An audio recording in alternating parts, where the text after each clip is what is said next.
Come all you poor workers, good news to you I'll tell, how the good old Union has come in here to dwell. The largest union talk radio program in the South. This is the Valley Labor Report. My name is Jacob Morrison. If you've got anything to add, you can give us a call. That phone number is 844-899-TVLR. We will take your calls in the second half of the program, but you can leave us a voicemail at any time. And we will be playing a couple of those voicemails this week. We're looking forward to that. So 844-899-TVLR is the phone number, 844-899-8857. We got so much to talk about today, so I'm just going to go ahead and jump right into it. Last week, I went to the Huntsville City Council meeting because I wanted to speak to the city council about the City Detect proposal. That was the proposal to put AI surveillance cameras on garbage trucks, and basically allow this company to have inordinate amounts of data about the citizens of Huntsville and our property, and who knows how that could be used, who it would be sold to, what law enforcement agencies would have access to it, et cetera, et cetera. So, as you know, you can go back and check our coverage of that. The city council decided to withdraw that, in large part due to pushback against that proposal, led in part by the North Alabama Labor Council, which is the regional federation of unions. But they were talking about how, maybe we need to educate the public.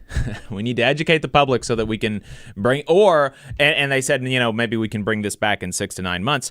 And so, obviously my concern there is that what they mean by educate the public is wait for the public to not be paying attention and then bring it back in 6 to 9 months and pass it real quick. And so, I'm concerned about that, and so I went to the city council to let my concerns be known. And so I got to hear the other public comments. There was, it was a super contentious meeting. You should go and check out the coverage. WAFF has some good stuff about it. There was some back and forth between this guy who had his bar shut down and the city council that was really interesting. There was some back and forth about the budget, where Council President Meredith got really, really spicy. I think I'm going to start going to more city council meetings because it was a little bit entertaining. But the thing that I wanted to share with you was some comments made by a friend of the show, Dr. Allison, about the libraries in the city of Huntsville that were very concerning to me and just totally shocking. And the gist of it is that the library system in the city of Huntsville has been flat funded for now the last 3 years. They just approved the budget last week, and so that's going to be the third year in a row that the libraries in the city of Huntsville were flat funded at $5 million, $5.6 million a year, and part of that flat funding is because, the budget's so tight, but guess what? The cops are getting literally millions of more dollars. Let's play clip 1.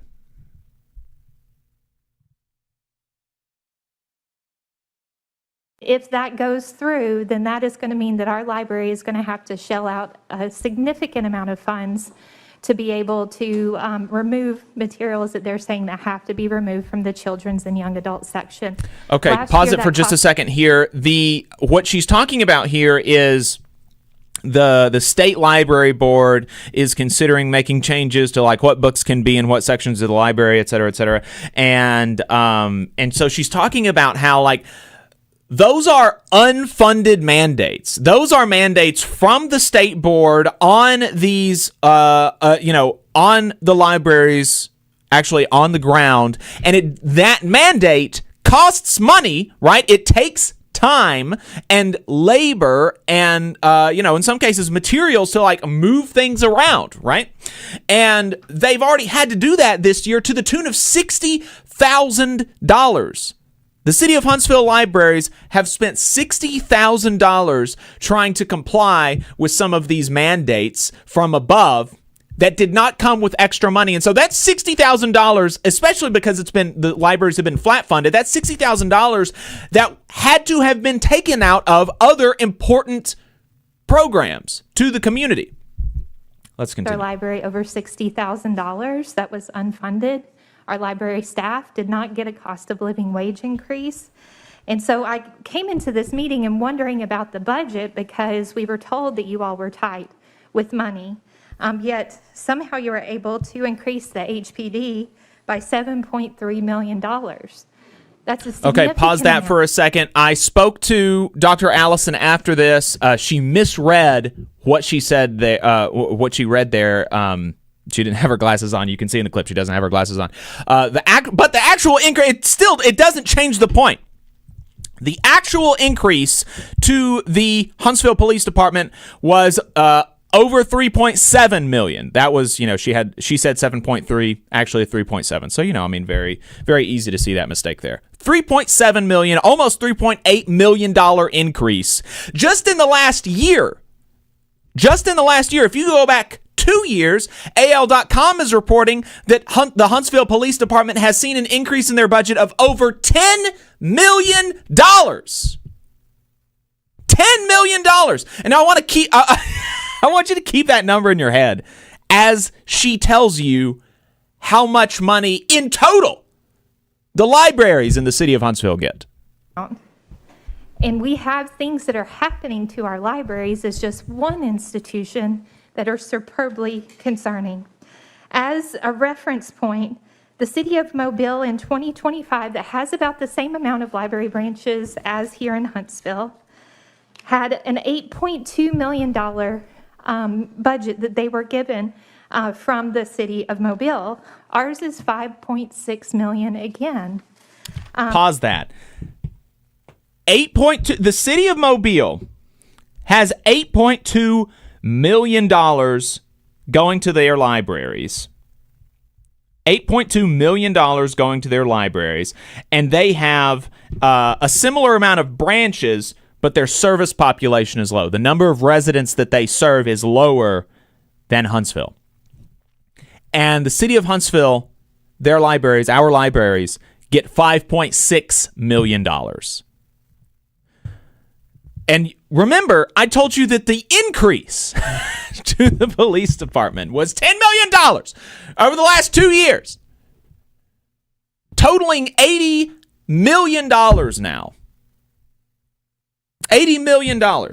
And, it's worth pointing out the fact of the matter as it relates to like crime and safety and police, which is that police are a reaction to the problem that in some cases libraries and more social programs can solve on the front end. Right? If you have more opportunities for young people to engage in constructive ways with their communities, they are going to be less likely to do crimes. And so you could very well, the flat funding of the libraries and these sorts of things could very well be part of some of the crime problems in the city. I would have to look more into that. But I'm just saying, when we think about crime, so many people just want us to think about increasing funding for cops or increasing funding for prisons. And that is just not the full answer. It can't be. It cannot be. And so, let's continue. The Birmingham Public Libraries, they have received over a $2.6 million increase since 2024 till their proposed budget right now. That takes them up to $16 million that they are getting for their library system. So that's $16 million for the libraries in Birmingham, and they do have more branches than Huntsville does, but Huntsville serves a larger population than Birmingham's libraries do. So, both of these cities, Mobile and Birmingham, spend significantly more on their libraries, and, they're comparable in different ways. Mobile has... the same number of branches, but a smaller service population. Birmingham has more branches, but a smaller service population. Let's continue. PL, it has the largest service population in the state. We have the most people that we serve is what that means. and we have the oldest library system in the state. So I really want to push you all. We've been coming here now for 2 years, and I feel like we've had meetings, but yet somehow nothing was done to help our libraries out. I'm concerned because the IMLS, which is the federal office that gives money down to the libraries that would come through the state, that funding is being cut because of the Trump administration. So that provides the federal funding, and that is up right now in September. So we are going to be in a situation here where this vital public service needs to be funded and needs to be addressed. So I really hope you all think about what sort of stopgaps you have if you do pass this budget, of how you can support our library better and support the citizens of the city better. Thank you. So very concerning stuff there. I wanted to make sure that I shared that with you because I was shocked when I heard that at the city council meeting. I just could not believe that on the one hand, we're being told, oh, we don't have any money. Things are so super tight, and we don't have any money, therefore, to increase the library budget. At the same time, the cops in 1 year are getting, $3.7 million in 1 year. That's almost, over half of the total library budget is just the increase in the cops budget. I mean, it's just so, it's wild. It's crazy. Does not make sense. Yeah. So I've got a couple of links in the chats to Facebook and YouTube that folks can check out if y'all want to learn a little bit more about the library situation. allmylinks.com/@therootcollective is where that is for folks who are listening. Check it out. You should be concerned about that. Really quickly, before we get to our first guest, I wanted to talk a little bit about the shutdown situation. Especially because, this is such a big federal city, so reliant on the federal government for jobs and things like that. A shutdown would be very, very problematic for the city of Huntsville. Not good, especially with the Trump administration now not even willing to open negotiations with the other side and not willing to, and now saying, well, instead of what is the norm, which is furloughing workers until a budget is passed, we might take the opportunity to permanently fire workers. Even beyond, we've already lost like 10% of the federal government. And I think that we can see, anybody who interacts with the federal government can see that has not been a positive development. Wait times for Social Security is increasing. People who work at Social Security in the VA are reporting longer hours, more difficult time at work. Nobody who interacts with the federal government is saying, oh, wow, we lost 10% of the people who work here, and things are just totally great. Things are better. Things are going, that's just not happening. And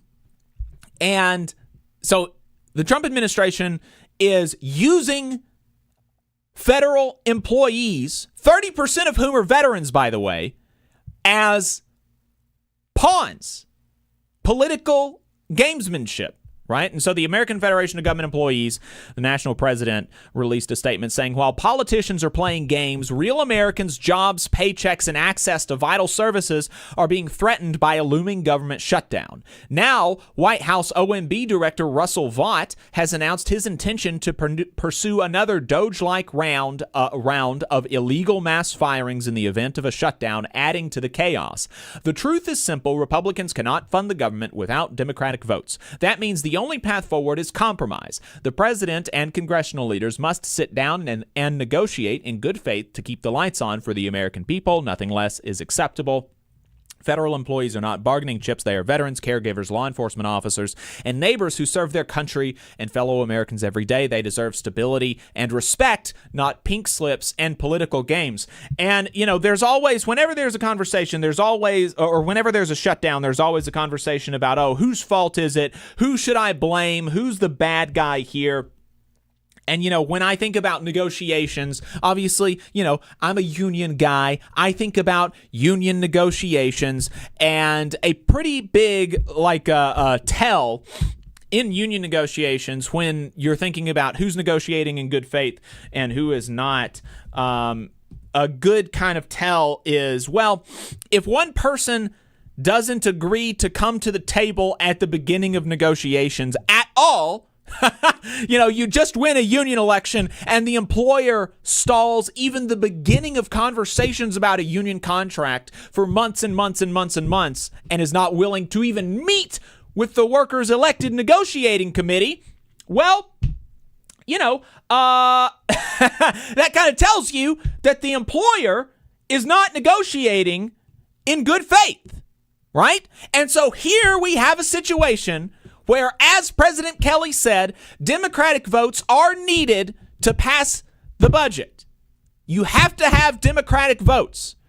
And the Democrats have put out a set of demands, an opening volley, in contract negotiations. The union puts out an opening set of demands.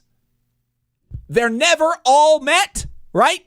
No opening set of demands are ever all met.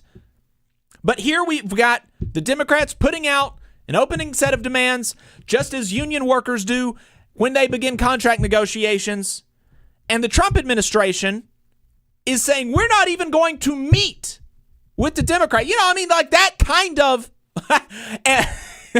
I think it's funny how all the people have been pushing the Trump administration not to negotiate with Democrats or not to even meet with like Chuck Schumer and Hakeem Jeffries. It's funny that they're pushing like, oh, please don't meet with them, sir, Mr. President, sir. And it makes me kind of wonder if they think that if Schumer and Jeffries were able to get Trump in a room, that they could hammer out some agreement, and they don't want that because they want sort of maximal chaos and stuff like that.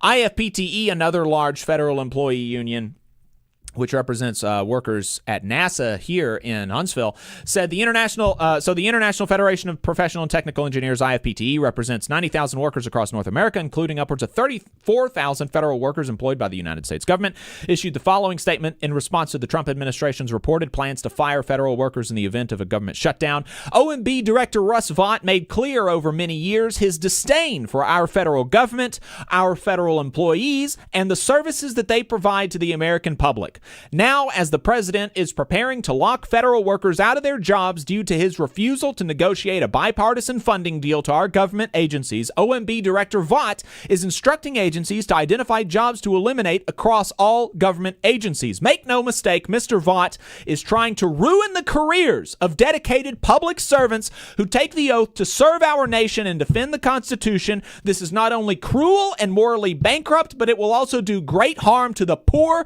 the vulnerable, the sick, and all Americans who rely on the benefits that federal workers provide every day, and it weakens us as a nation. Every member of Congress, regardless of where they fall on the political spectrum, should condemn this draconian and immoral approach immediately. So I appreciate AFGE and IFPTE's clarity there, and I do hope that folks kind of see through what's going on. Let's bring on our guest, Salem Labad, president of the Young Palestinians of Huntsville and also a member of IFPTE, Local 27, the Marshall Engineers and Scientists Association. The Young Palestinians of Huntsville have a couple of events coming up that we want to talk to him about. Salem, welcome to the program. Thank you for having me. It's great to be here. Really excited to talk to you.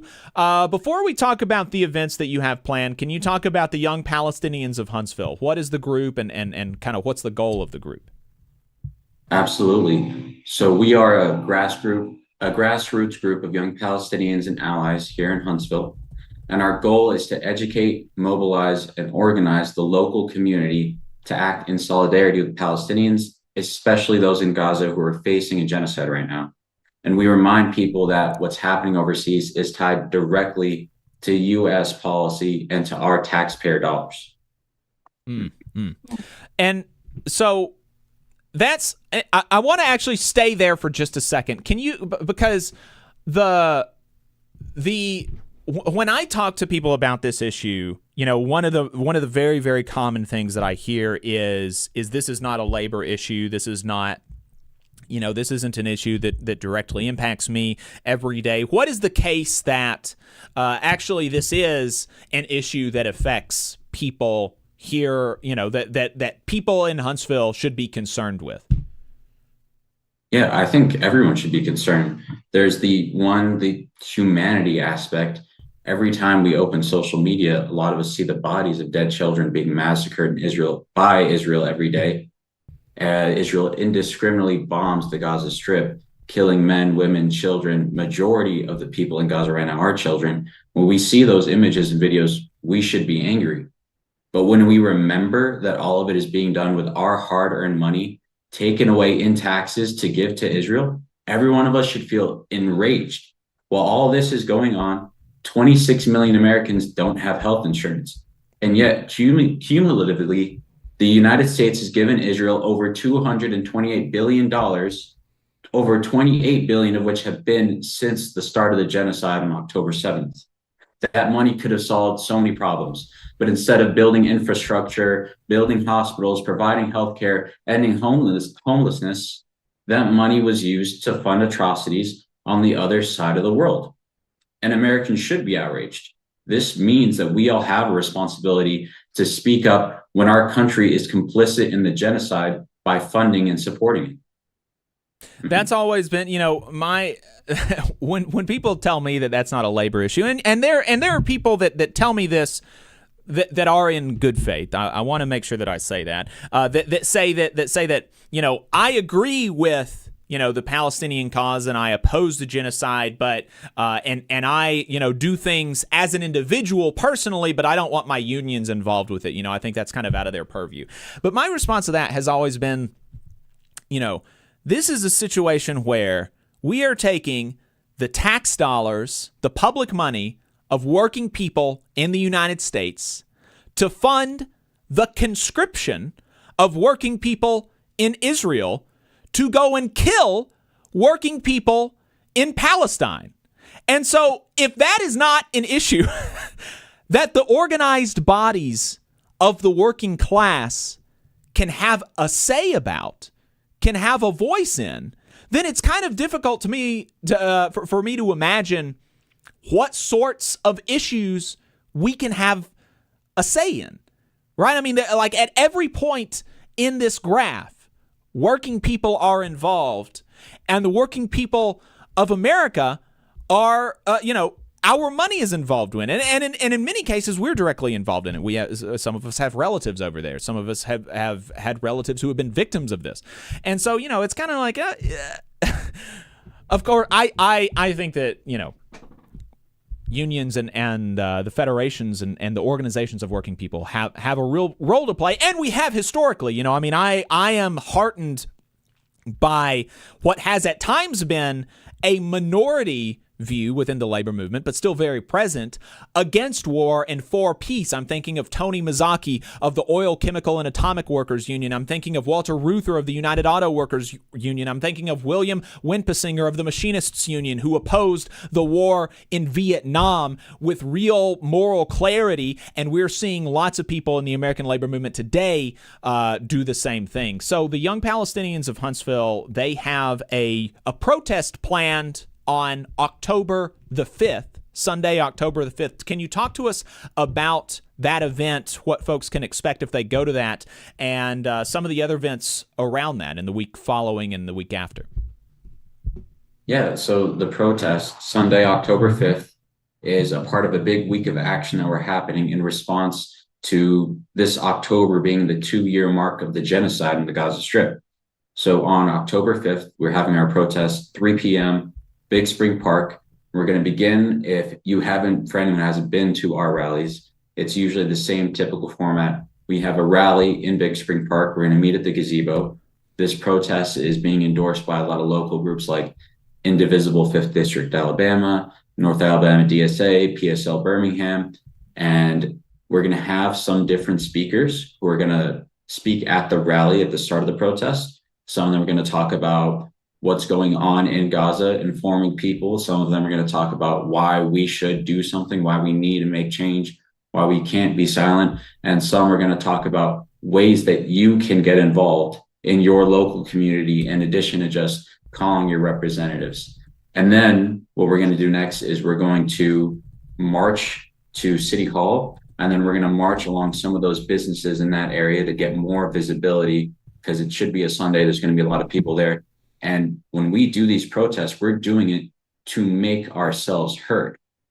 We're doing it to show people, hey, this is happening and we all need to stand up. It's where we bring our voices together in public, calling for an end to the United States complicity in the genocide, demanding that our tax dollars no longer go to funding that genocide, and demanding freedom for the Palestinians.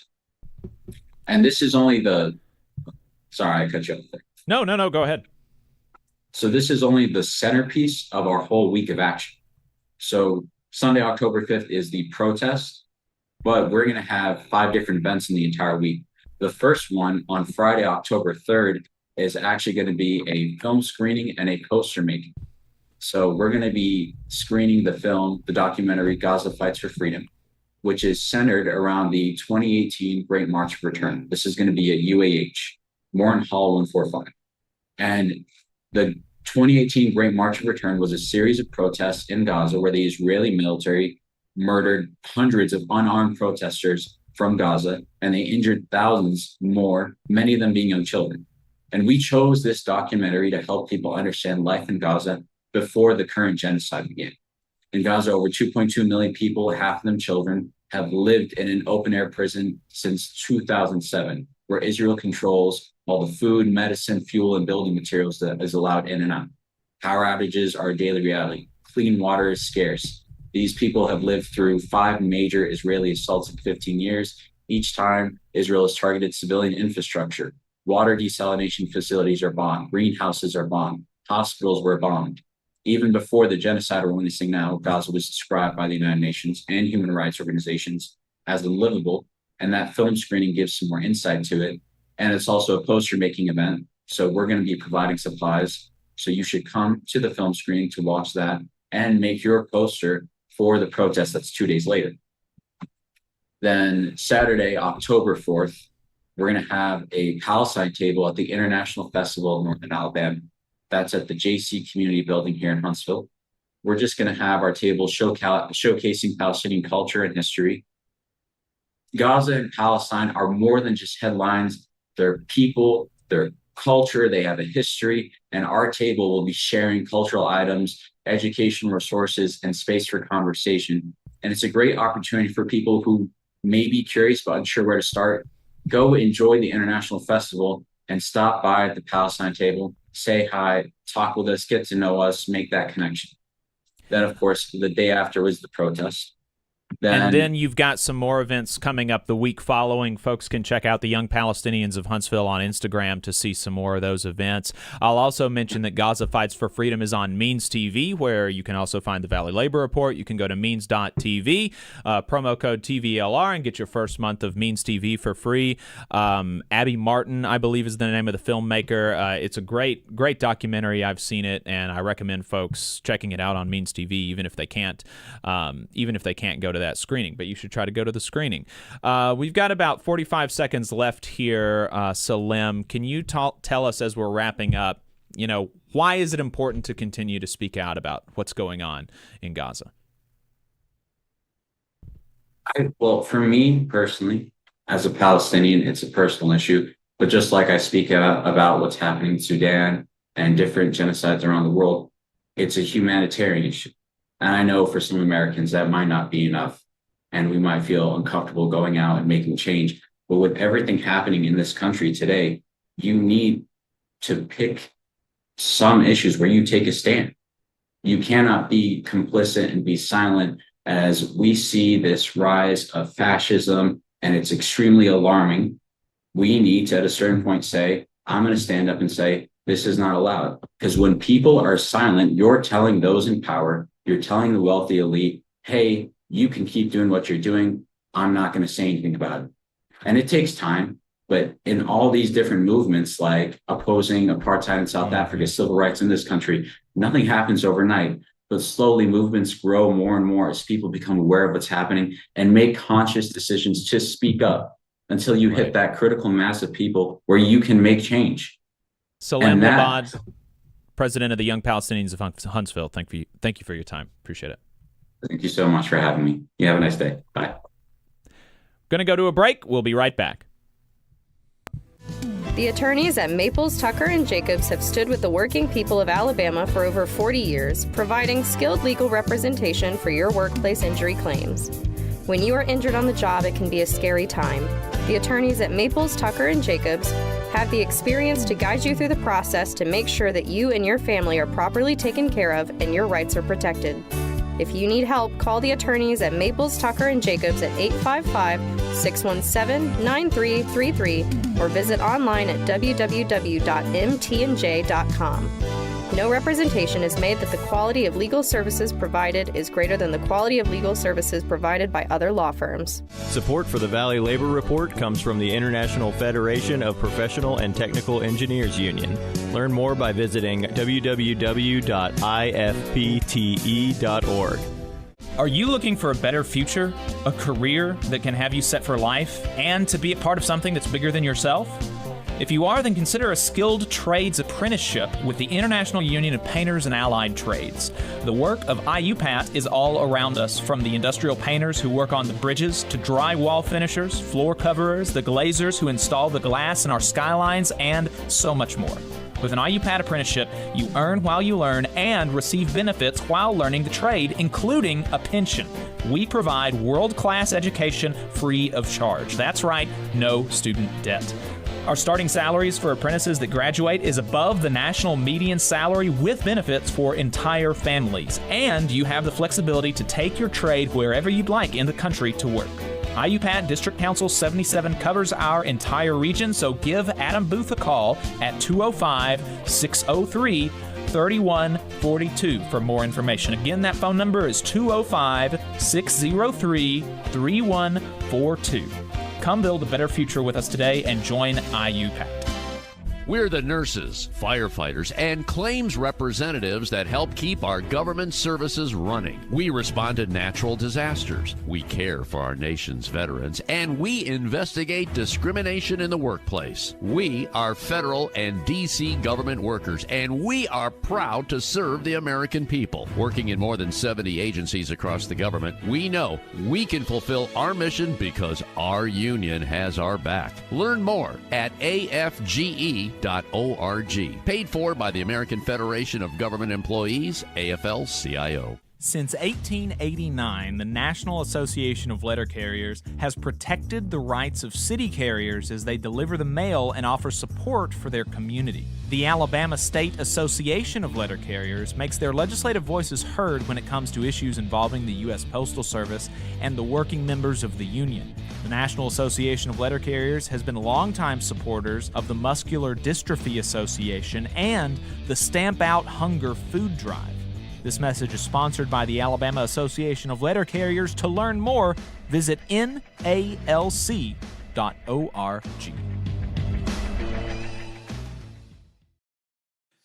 Unite Here is also a supporter of the Valley Labor Report. They are a labor union that represents 300,000 working people across Canada and the United States. Their members work in the hotel, gaming, food service, manufacturing, textile, distribution, laundry, transportation, and airport industries. You can learn more about Unite Here at unitehere.org. Come all you poor workers, good news to you I'll tell, how the good old Union has come in here to dwell. A battle in the heart of Alabama caught our attention. Coal miners in one community, they've been on strike now for months. Working as long as 12 hours a day, 7 days a week, in some of the most dangerous conditions. I really think that the labor movement is the single greatest force for democracy in the history of the United States. The story of Alabama is a story of not just resilience, but of militancy. I say no contract, you say no code. No contract, no contract. If we ain't all free, ain't none of us free. You're listening to Alabama's only union talk radio show, The Valley Labor Report, with Adam Keller and Jacob Morrison. That's right, folks. This is the Valley Labor Report, from the mountains of Tennessee to the bayous of Louisiana, broadcasting online and on the radio from the heart of the Tennessee Valley, the Spice Radio Studios in Huntsville, Alabama. This is the Valley Labor Report. My name is Jacob Morris, and my co-host Adam Keller is out today. So I'm holding down the fort with Ben. Appreciate his support. We just wrapped up an interview with Salem Labad, president of the Young Palestinians of Huntsville, also a union member, Marshall Engineers and Scientists Association, IFPTE Local 27, talking about protests that's happening in October, protesting 2 years of genocide in Israel, in Palestine. We also had a conversation about the libraries in Huntsville, talked about the government shutdown, and we got a lot more to get to, folks. We're going to have Last Week in Southern Labor. We're going to have the president of the Chattanooga Area Labor Council. We're going to be talking about Volkswagen UAW negotiations in Chattanooga. And then we got a whole second half of the program, folks. We are full today. So much to talk to, and then there's going to be more on today's program. If you want to be part of the show today, we've got a phone number. The line will be open at 11 a.m. Central Time, noon Eastern. 844-899-TVLR. That is 844-899-8857. Or you can leave us a voicemail throughout the week, and we might respond to it on the next program. If you haven't gotten enough of us by the time that we wrap up here on the radio, or if you just want to see what we're up to throughout the week, you can find us anywhere you find anything online, in particular at our website, tvlr.fm. But we are also on YouTube, Facebook, and wherever you get your podcasts, all at the Valley Labor Report. Just a reminder, your support helps us stay on the air. Our largest single source of funding comes directly from our listeners, so if you want to become a sustaining donor to the program or just make a one-time donation, you can go to tvlr.fm/donate or patreon.com/the Valley Labor Report. We've got a bunch of cool merch for sale at tvlr.fm/store. Finally, if you're a member of a union, then think about getting your local to sponsor the show. You can reach out to us for more details on that. And since Adam is not here, I will also add a disclaimer that any viewpoints or opinions expressed in this program belong solely to their author and do not necessarily represent any organization or sponsor. We welcome all of our listeners, whether you are on YouTube, Facebook, WVNN, WZZA, WHIV, WGOW, WMSP, Means TV, or through your favorite podcast app. We're proud to be part of the Labor Radio Podcast Network, and we encourage our listeners to check that out. As most of you know, we're not media professionals, just diehard unionists who want to amplify the voices of the working class in the American South. We're hoping that this project can make a difference on that front, and we can't do it without you, so we want to thank everybody for tuning in. Whether you're a loyal fan or a first-time listener, we appreciate you spending some time with us. Every week, we start the show with a segment we call Last Week in Southern Labor to talk about what working folks in the American South and the American colonies were up to. The bosses get a lot of coverage about what they're up to, so we like to talk about what workers were up to. So here's what workers were up to from September 20th to the 27th. In new union campaigns, 130 workers at Technica in Jacksonville, Florida, filed a petition to hold a union election with the International Association of Machinists and Aerospace Workers, IAMAW. 19 workers at the Institute for Women's Policy Research in Washington, D.C., filed a petition to hold a union election with the International Union of Painters and Allied Trades, IUPAT, Local 1937. 2 workers at CBRE in Washington, D.C., a commercial real estate and investment firm, filed a petition to hold a union election with the International Union of Operating Engineers, IUOE, Local 99. 8 workers at Ready Mix Concrete in St. Genevieve, Missouri, filed a petition to hold a union election with the Teamsters, Local 600. 100 workers at Amentum in Jacksonville, Florida, filed a petition to hold a union election with the IAMAW. 50 workers at Talent Burst in Christiansburg, Virginia, filed a petition to hold a union election with the United Steelworkers. 88 workers at First Student, a school bus company in Grandview, Missouri, filed a petition to hold a union election with the Teamsters 838. 14 workers at Starbucks in Brentwood, Missouri, filed a petition to hold a union election with Starbucks Workers United. Workers likely pushed by their employer filed a petition to decertify the Teamsters Local 89 as the union representing 10 workers at BFS Group in Louisville, Kentucky. And in election results, 174 workers at M1 Support Services in Norfolk, Virginia voted 118 to 22 in favor of unionization with the IAMAW. 8 workers at the Texas New Mexico Power Company in Alvin, Texas voted 7-0 in favor of unionization with the International Brotherhood of Electrical Workers, IBEW, Local 66. 15 workers at CGB Express in Fort Myers, Florida voted 12-3 in favor of unionization with the Teamsters Local 79. 41 workers at Breakthrough Beverage, Missouri in St. Louis, Missouri voted 28-6 in favor of unionization with the Teamsters Local 600. 16 workers at Education West Virginia, the merged NEA-AFT affiliate there in Charleston, West Virginia, voted to switch unions from the West Virginia Professional Staff Union, NSO, to the Communication Workers of America, CWA, with 14 voting for the CWA, 1 for the NSO, and 0 votes for no union. 17 workers at Nan McKay and Associates in Jacksonville, Florida, voted 13-4 in favor of unionization with the Independent Association of Public and Private Employees. 7 security guards at Allied Universal Security Services in Washington, D.C. seemingly did not vote at all. There were no ballots cast in an election where union rights for security officers was attempting to raid a unit currently represented by the SPFPA. Since no one cast a ballot, now they have no union. In strikes and bargaining updates, workers at Boeing in St. Louis, Missouri, who are unionized with the International Association of Machinists, IAM, remain on strike now for nearly 60 days. The union and the company will meet to begin negotiations again next week with a mediator. Reuters is reporting that Boeing isn't feeling much financial pressure from the strike, due in part to the fact that these workers primarily produce defense products, and the government has already paid for said products. Microsoft has announced that they will no longer provide cloud services to the Israeli military after continued worker pushback against the policy. Volkswagen in Chattanooga has put an offer on the table that they call a last best and final offer for the workers, members of the United Auto Workers Local 42. Such offers, as lead negotiator for the union Chuck Browning points out, are rarely ever the last, the best, or the final. The offer does not meet the core demand of the workers, parity with the big three automakers, but it's unclear yet if workers will strike to get a better deal. A resolution that had been previously introduced in the city council to support the workers in their fight for a fair contract has been withdrawn by the sponsor at the request of the Chattanooga Area Labor Council because it appeared the votes weren't there. Members of UFCW Local 74A who work at McCormick's Distilling Company in Weston, Missouri, ratified a new contract that the union says includes wage increases, more paid time off, and more.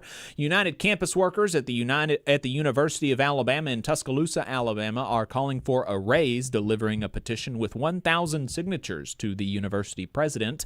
Bus drivers for the city of Mobile, Alabama, unionized with the Amalgamated Transit Union, ATU Local 770, were able to beat back an attempt to take away their pension and replace it with a 401k.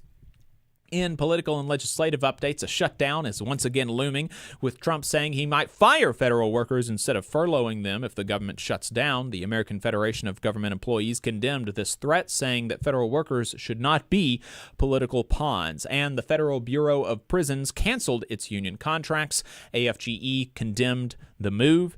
If we missed anything, let us know. You can send us a note at tvlr.fm/contact, or you can send us a voicemail at 844-899-TVLR, which is what Joey did when he told us about a new union campaign in Florida. Let's play his voicemail.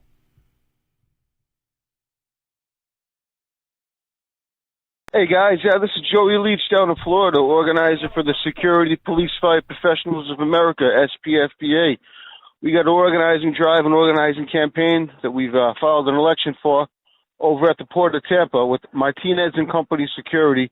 That's a security force of a little over 20 officers.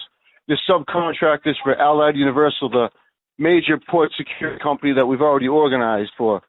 All right, if you could show them, always in support, solidarity.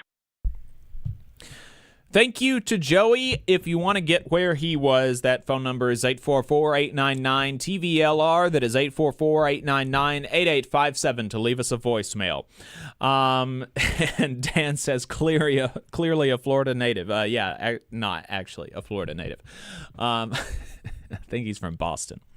All right, so we've got now on the line Jeff Meldall, member of the Ironworkers Local 704 in Chattanooga, Tennessee, and president of the Chattanooga Area Labor Council, AFL-CIO. Jeff, welcome to the Valley Labor Report. Thank you for taking the time.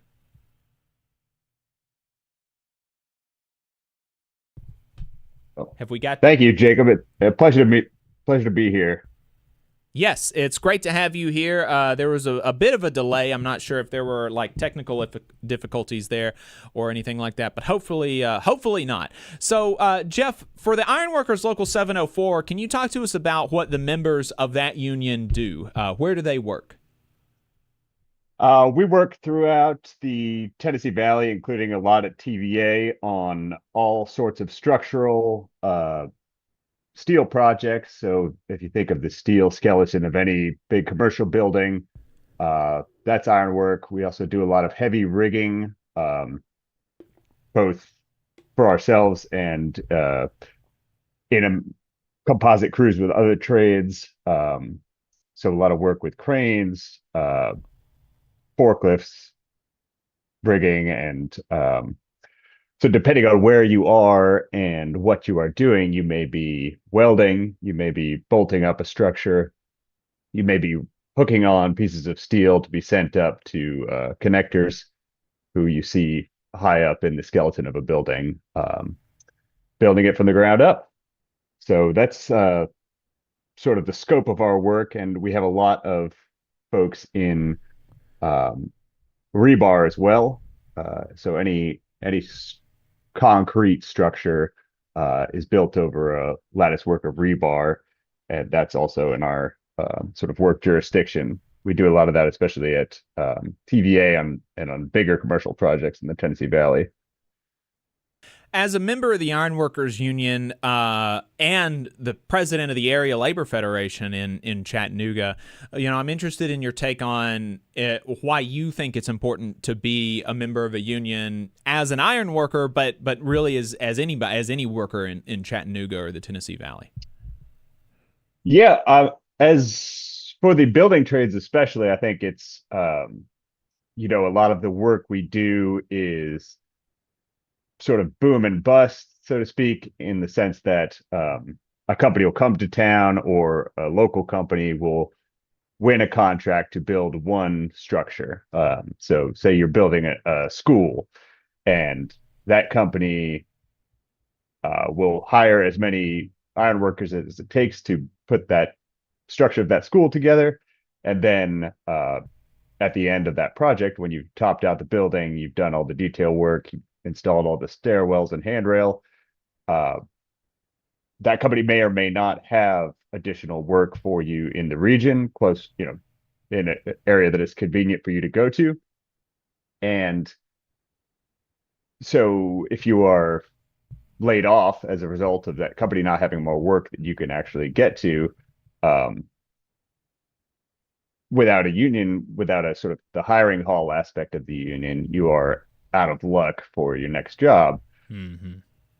Being in the union, we have a structure where when you get that layoff, you get back on the books. If there's a job call already out, you're in line for that job call, and you can roll straight from one contractor to another with the same union contract, with the same benefits. You don't have to renegotiate every time. You don't have to push for your own raises.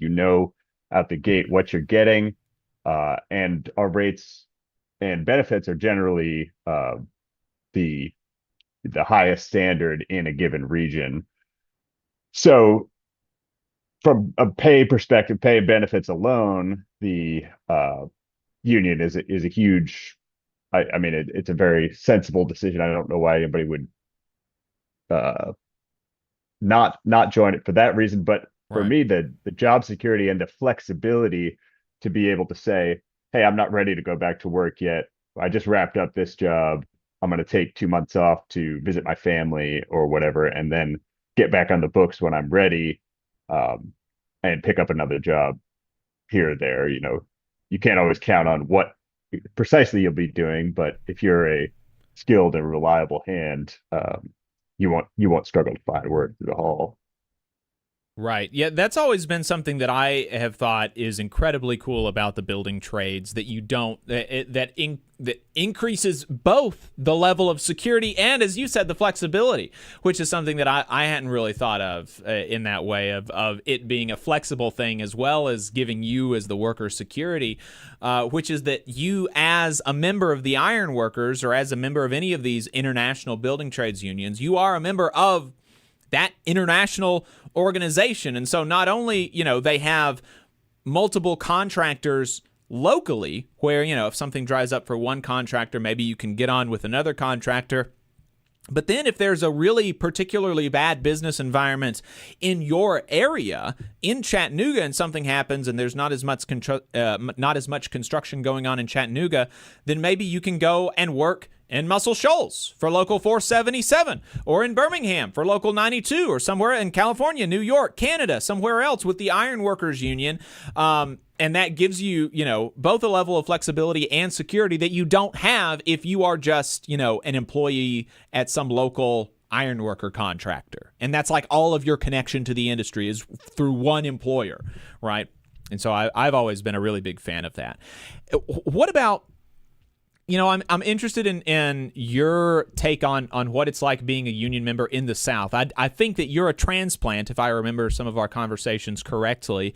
And so I'm curious about some of the differences and similarities being a union member in the South and then not in the South, and some of the unique kind of challenges that you and your members face, and how you do that in a place like Chattanooga.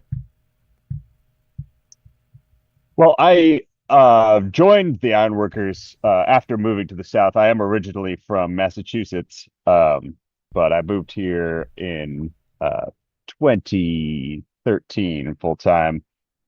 And for me, I had been sort of working in lighter construction, residential, cabinet installation, etc. And then I took up welding, and when I was learning to weld, the Ironworkers kind of came around and said, "Hey, this is what you could expect from this job," and it sounded great. The outdoor work, varied work, all the things that I didn't like about sort of repetitive shop work were seemingly avoided. I mean, of course, like any job, depends on where you are and what you're doing, but I've never had any regrets about it, and so I can't really make a one-to-one comparison with the union work in the North, since I never did it. But I have worked up in places a little bit closer, like and with companies who come out of more union-heavy states like Missouri. I did a lot of work with a St. Louis contractor for a while, and I think the biggest sort of difference is just like the union culture, and the sense that unions are a mainstay of the fabric of society, and that they create these widespread benefits even for folks who are outside of their membership. They improve standards for everybody, and that's just as true in the South as it is anywhere else, but it's less sort of woven into the fabric of things. And there's, I would say, much more, many more dissenting voices on that opinion. Even though I think if, God forbid, the union movement were to totally collapse in the South, say for the building trades, I think the standards for wages and benefits across the board would immediately plummet. I don't think that's right. That's probably not controversial on the show. No, it's not. I mean, but and we've talked in the past about studies about how, for every, 0.1% of increase in union density, wages increase by some level that's like demonstrable and statistically significant and stuff. And it's and that kind of observation is only controversial if you are super ideologically committed to a project of destroying organized labor, because it just makes sense. It is a fact that workers and unions make more money And so then if we believe at all that, supply and demand, kind of Econ 101 stuff applies generally, then it makes sense that if there are more workers who are unionized, who are making more money, then that increases the pressure on the non-union competitors to come closer to the union pay scale so that they don't lose all of their best workers to the union competitors. And so, it's not a controversial thing on this show, and it shouldn't be a controversial thing for anybody sort of with a brain. Have the Ironworkers Local 704, have y'all been able to do anything recently that you're super proud of, that you wanted to that you'd like to highlight, as far as maybe renegotiating a contract recently or a grievance win that y'all are particularly proud of?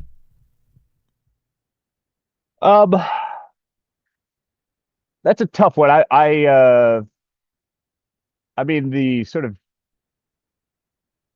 victories that I'm most pleased with, where I most feel the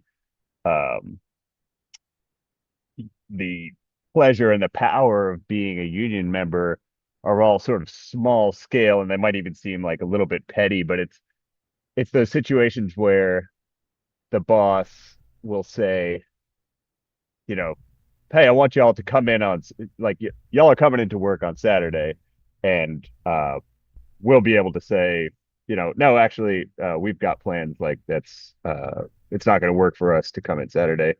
And I remember a specific instance where we were talking after the fact. We'd said, hey, we're not coming in Saturday, and I was in the shop where they fabricate the pieces, which is a non-union shop. And one of the foremen there was like, man, I would have fired every last one of them. But I know they would have just gone back and gotten new jobs at the hall the next day. And I said, yeah, that's exactly right. That's part of why we're in this organization. And the fact that you didn't have the power to do that to us is precisely the power of being a union member. Right. And I totally understand why that is such a powerful, like, why that feels so good. And I don't think that that's like a small thing, because I think that most people listening have had those experiences where they had plans and a boss told them that they have to be somewhere at a certain time that's going to conflict with those plans.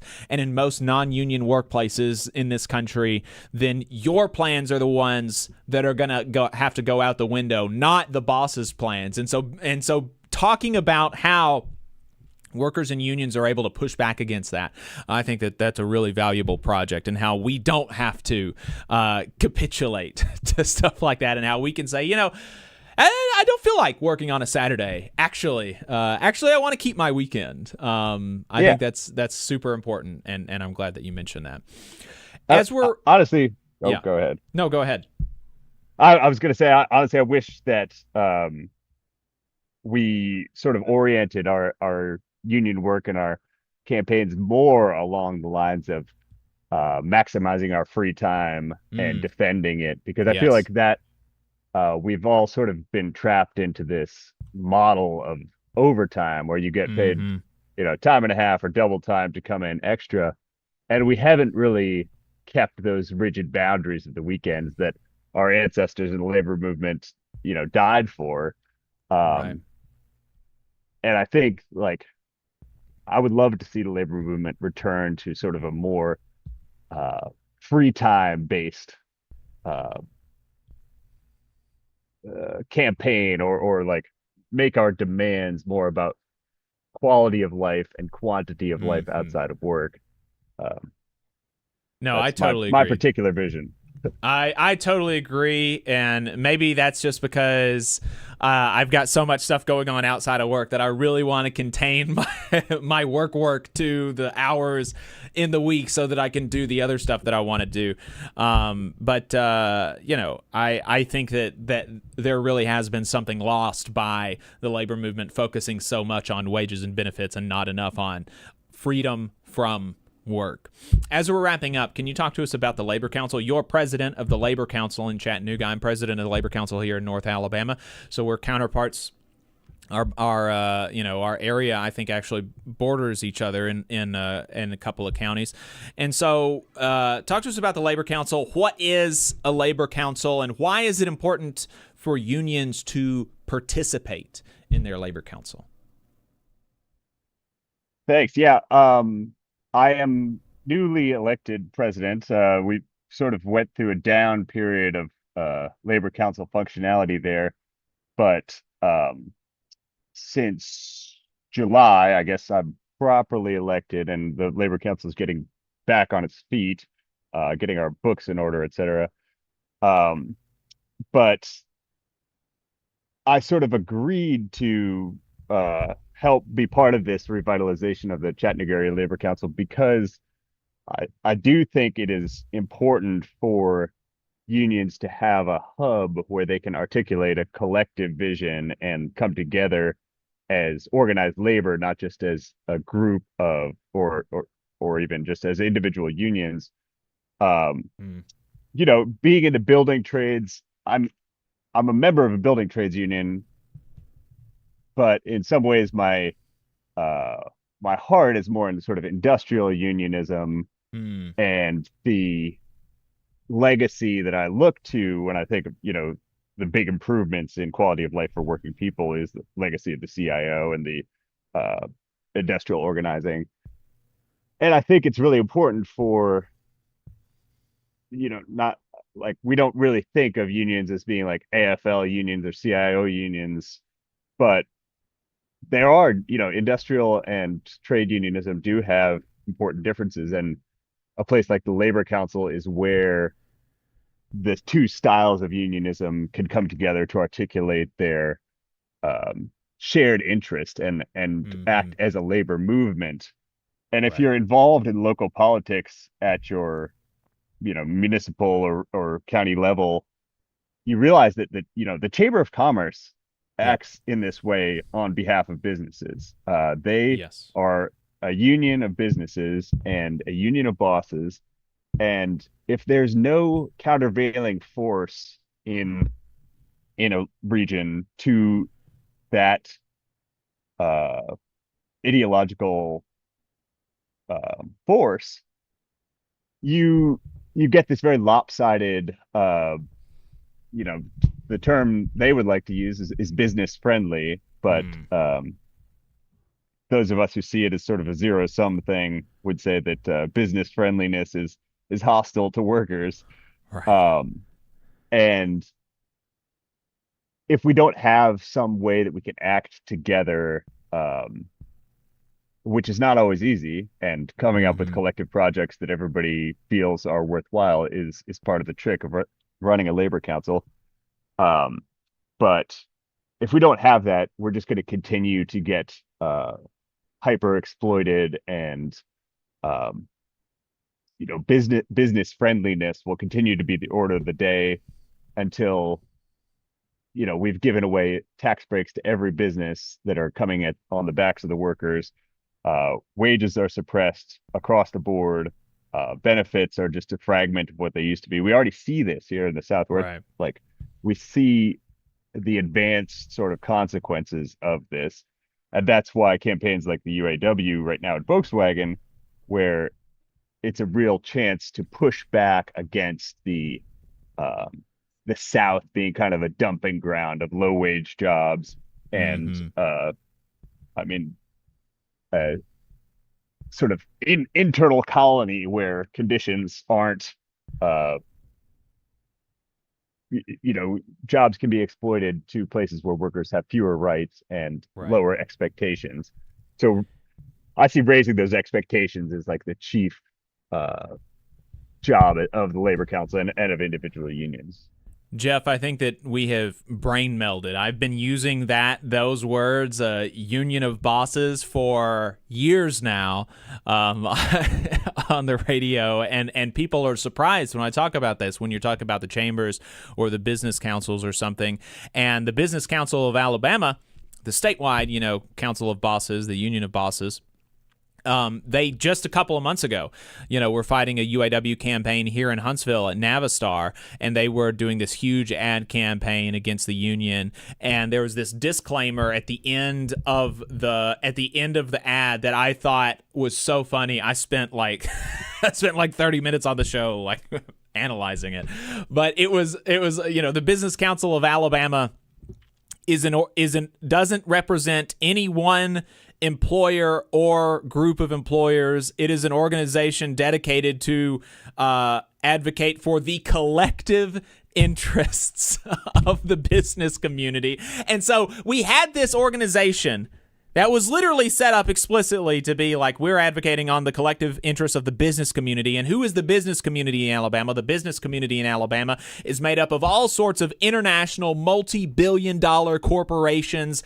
like Mercedes, like Navistar, like Toyota, like Hyundai. And they all come together and they say, even our individual international multi-billion-dollar corporation as Hyundai, we can't speak alone. We need to come together with the other international multi-billion-dollar corporations so that we can have a better chance. And they're coming to you as a collective group and saying that you, as an individual with literally a negative net worth, in the case of many of these Navistar employees, you don't need to come together to collectively advocate for your collective interests. You, as an individual with a net worth maybe in the negatives, maybe 10,000, maybe 30,000, maybe 60 or 100,000 if you're lucky, you need to negotiate with your international multi-billion-dollar employer as an individual. I mean, it was the craziest thing that I've seen. And that's, and so that's, I think we've brain melded a little bit. Jeff Meldall is a member of the Ironworkers Local 704, president of the Chattanooga Area Labor Council. Where can folks find you if they want to learn more about the Ironworkers Local 704 or the Chattanooga Area Labor Council? It's a good question. You can find me here in Chattanooga in the real world, but also minorly active on Facebook, and the Chattanooga Area Labor Council has a page on Facebook that you can follow, where we'll try to be disciplined about posting regular updates, mostly, as you can imagine, about the ongoing UAW contract campaign here. But follow that for us, and I hope we'll be reaching out to the Valley Labor Report with good news in the future. I appreciate all that y'all have done. Absolutely. Thank you so much for your time. Good to be here. Hope to be back. Yep. Let's take a break. We'll be right back. The Laborers International Union of North America, LIUNA Local 366, is proudly recruiting North Alabama local workers to work construction and nuclear plant maintenance. If you're interested, please contact April at our training center to start the process at 256-904-1753. No experience is needed. We offer free training, but you must be able to pass a background check and a drug test. Local hiring that grows our community with good-paying jobs that have benefits is our mission. Live better, work union, Local 366, feel the power. The Valley Labor Report is also supported by the Communication Workers of America. Learn more at cwa-union.org.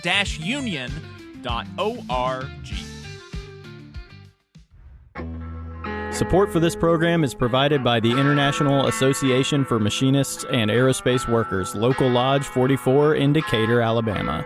Learn more at iamaw44.org. The Valley Labor Report is also sponsored by the United Automobile, Aerospace, and Agricultural Implement Workers of America, better known as the UAW. They are one of the largest and most diverse unions in North America, with members in virtually every sector of the economy. UAW-represented workplaces range from multinational corporations, small manufacturers, and state and local governments, to colleges and universities, hospitals, and private nonprofit organizations. The UAW has more than 400,000 active members and more than 580,000 retired members in the United States, Canada, and Puerto Rico. You can learn more about the UAW and join at uaw.org.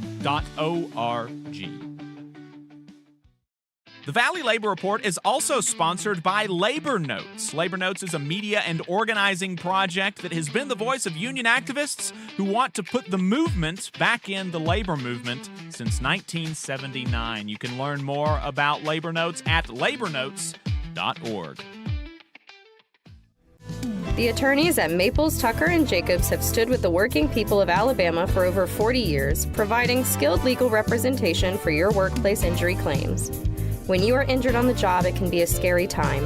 The attorneys at Maples, Tucker, and Jacobs have the experience to guide you through the process to make sure that you and your family are properly taken care of and your rights are protected. If you need help, call the attorneys at Maples, Tucker, and Jacobs at 855-617-9333 or visit online at www.mtnj.com. No representation is made that the quality of legal services provided is greater than the quality of legal services provided by other law firms. Support for this program also comes from the Mid-South Council of Retail, Wholesale, and Department Store Union. Learn more at rwdsu.info. Union leaders, do you want a powerful website and mobile app built just for your members? The Union Active system, created by Unions America, makes it easy to share news and documents, send alerts, and keep your members engaged anytime, anywhere. Trusted by thousands of unions, Union Active streamlines communication so you can focus on what matters most, your members. With real-time updates, secure messaging, and custom features built for unions, you'll keep your members informed and engaged 24/7. Get Union Active today. Visit unionactive.com to learn more. Union Active, the ultimate website and communication system for unions. Come on, you poor workers, good news to you I'll tell, how the good old union has come in here to dwell. Labor creates all wealth. All wealth should go to labor. You are listening to the Valley Labor Report. My name is Jacob Morrison. My co-host Adam Keller is out today, but he left us with a voicemail. So let's go ahead and get ready to play this voicemail from Adam for the people. Hey y'all, Adam here. Sorry I couldn't be on the show this weekend. I'm in Montgomery for the Alabama Arise annual meeting, which is a really cool event where hundreds of Alabamians will gather in person and online to discuss the issues facing our people and the policies we want to pursue to make things better. I'm excited to hear updates on worker power, including the fight for more corporate accountability, celebrating progress on paid parental leave, and a new proposal for a temp workers' Bill of Rights. You can go to alarise.org/workerpower to learn more and stay in the loop. And I also want to uplift another event in Montgomery. The Poor People's Campaign is holding a rally at the State House on Monday, September 29th from 11 to 1. You can hear from faith leaders, including the great Reverend William Barber, as well as advocates and impacted folks about the struggles of everyday people to survive in this climate. I'll be speaking on labor and worker issues, and I hope to see some of y'all there. Solidarity forever, y'all. Appreciate it, Adam. Thanks for the update. Big labor news in the Tennessee Valley right now is the UAW Volkswagen negotiations. Volkswagen released what they are calling their last, best, and final offer to the union a week and a half or so ago, something like that. And that offer includes a 20% wage increase over, I think, 4 years, an immediate $4,000 bonus once the contract is ratified, and top hourly wages increasing from $34 an hour in 2025 to $39.40 in 2029. The offer also includes a first-ever cost of living allowance that adds up to 45 cents per hour based on the local inflation rate. Additionally, the company is adding an 8% annual bonus for workers that meet the plant's attendance requirements. In 2024, 95% of Chattanooga employees qualified and received attendance bonuses, the company said. I am reading from the Tennessean. Volkswagen walks away from negotiation table with UAW after its Chattanooga offer. The article was written by Stuart Dios. You can check that out again on the Tennessean.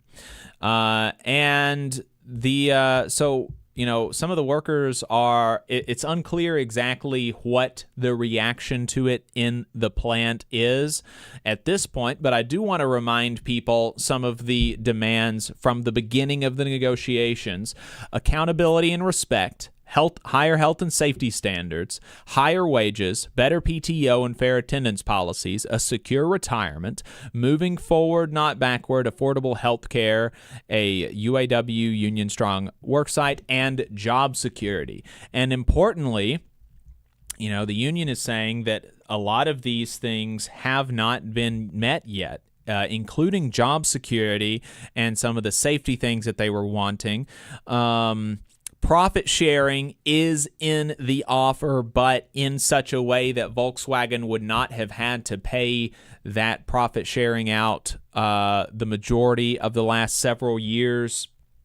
You can check out some other reporting about this in the Chattanooga Times Free Press. But all of this can really be summarized as the workers at Volkswagen in Chattanooga want parity with the other big three UAW automakers, including their counterparts at GM on the other side of the state in Spring Hill, who do have the standard big three UAW contract right here in the South, right here in Tennessee, right here in Spring Hill.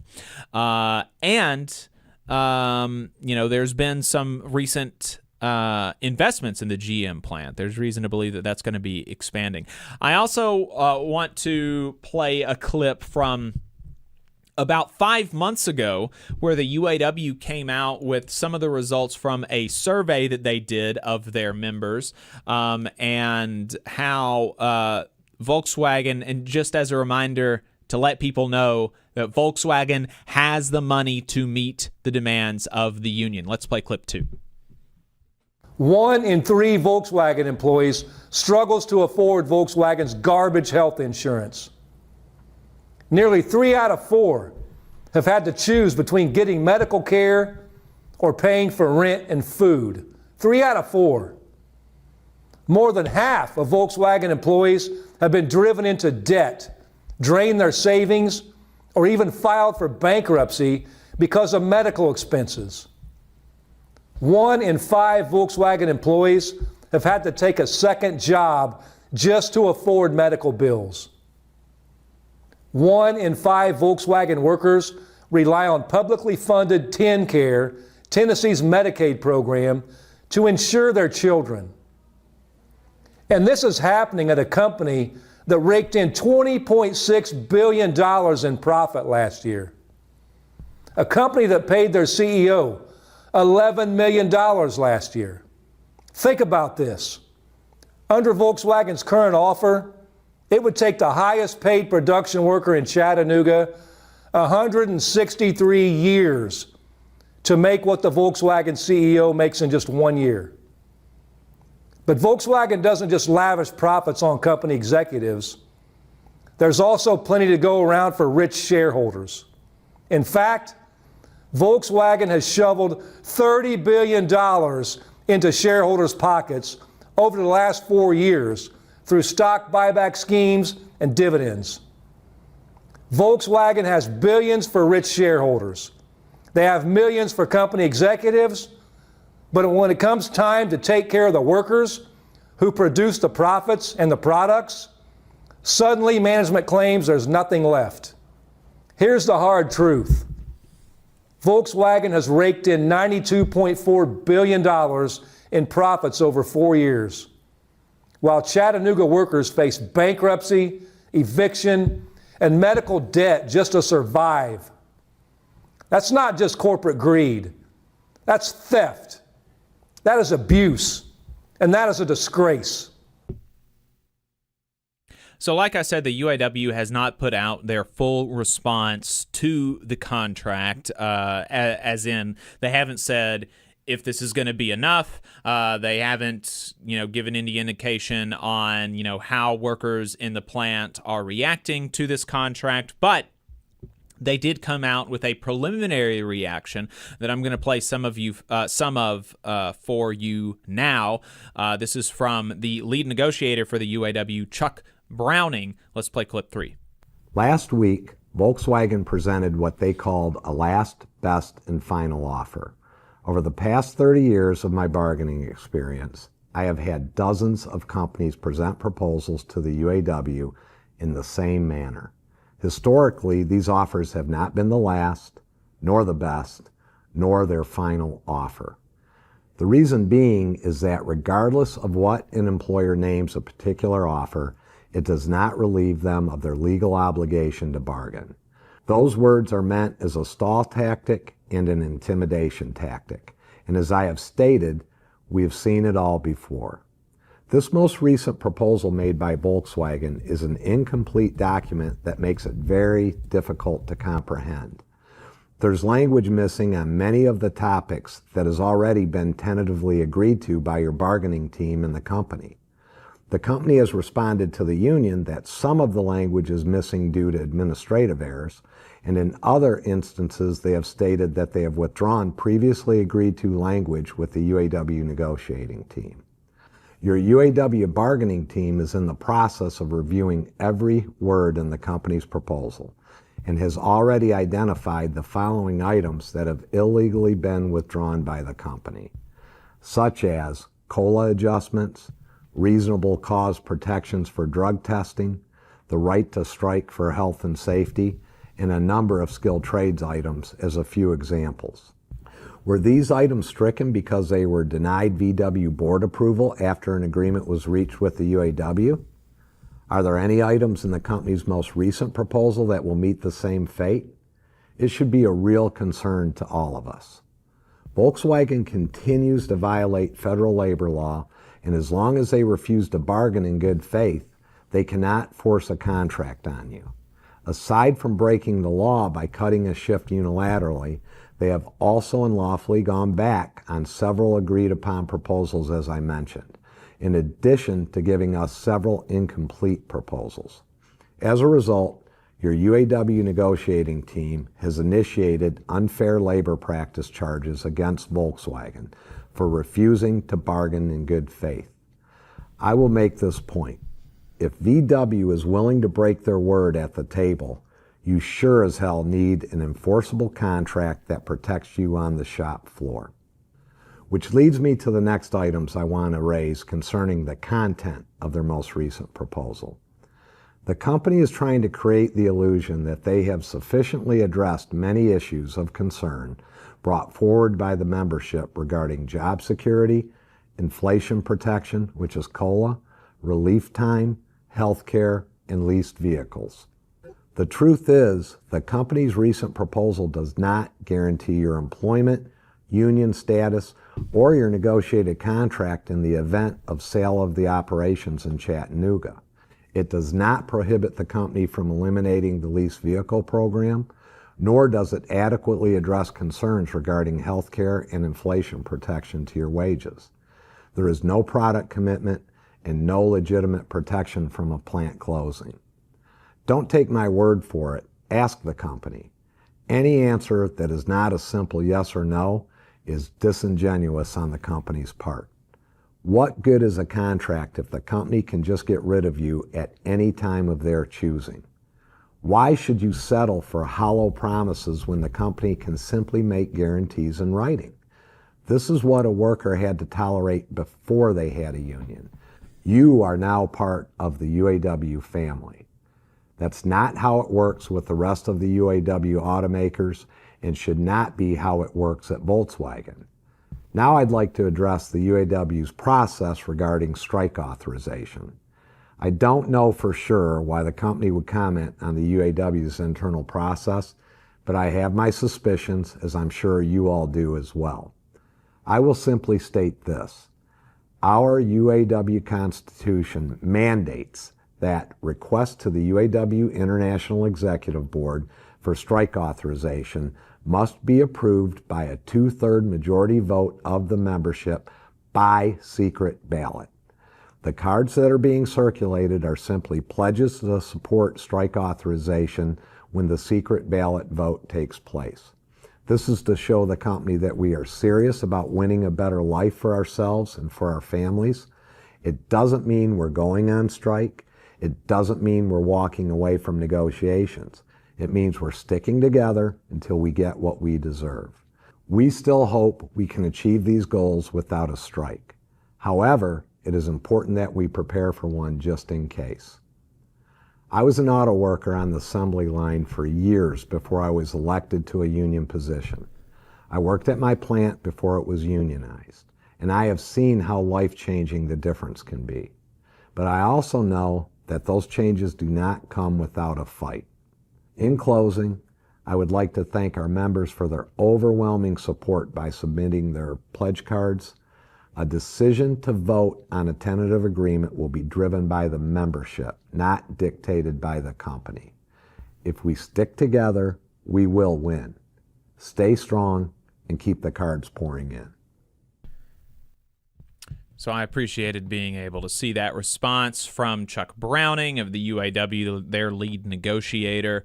It is worth noting that the UAW Volkswagen Bargaining Committee, the bargaining committee is made up of workers from Volkswagen, are recommending a yes vote on strike authorization with the full backing of the International Union. He did mention that the pledge cards are going to inform union leadership about how many employees are interested in pursuing a vote on strike authorization, and that vote is what would actually be the thing that would authorize the strike, not these pledge cards. I also wanted to mention this in the Chattanooga Times Free Press, UAW taking temperature for strike at Volkswagen Chattanooga. The article is written by David Floyd. He quotes a worker, Ryan Heineman, a 3-year employee at Volkswagen. He said a strike authorization vote would be worth the risk. Nobody wants to go on strike, he said, but it could help bring the company back to the bargaining table. Volkswagen's offer feels like 1 step forward and 2 steps back for workers, Heineman said. The proposal, for example, doesn't include assurances about job security that many employees want, written in contract language. The proposal does include a commitment that VW will not close, curtail, or liquidate the Chattanooga plant during the term of the agreement, although there would be exemptions if conditions arise beyond the company's control. That could include a significant downturn in the economy, disasters like flooding, or technological changes that make production methods obsolete. And so you can see there's some concern about that. They also quote Caleb Michalski, a member of the bargaining committee, saying that the company has hit the goal only a handful of times in the past decade regarding the goal that was set for profit sharing, significantly lower than what they have at Ford and GM. And so it seems like, at the very least, some trepidation in the plant, but not a clear picture about what's going on there. I will say, as obviously y'all know that I'm not a representative of the UAW, but the UAW was not able to get what they got at the Big Three without striking. It's obviously best to strike. It's best not to strike if you can avoid it, because striking does hurt both parties. But many times, a strike is what it takes to bring an employer to the table. And we should not, as a labor movement, be scared about saying that. Our number one weapon is withholding our labor. That is fundamentally where unions get our power from, is our ability to withhold the labor that upholds society or whatever company we work for, or generates the profit for whatever enterprise we're a part of. That is fundamentally where our power comes from.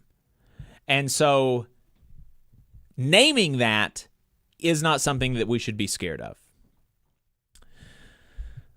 We're going to be wrapping up here in just a second. We got a whole second half of the program, though. If you find us on Facebook and YouTube at The Valley Labor Report, you can continue listening to the program. We've got a great show lined up for you. We're going to be talking to Meagan Day, associate editor of Jacobin Magazine, about the aftermath of Charlie Kirk's assassination and how that has been used to suppress free speech.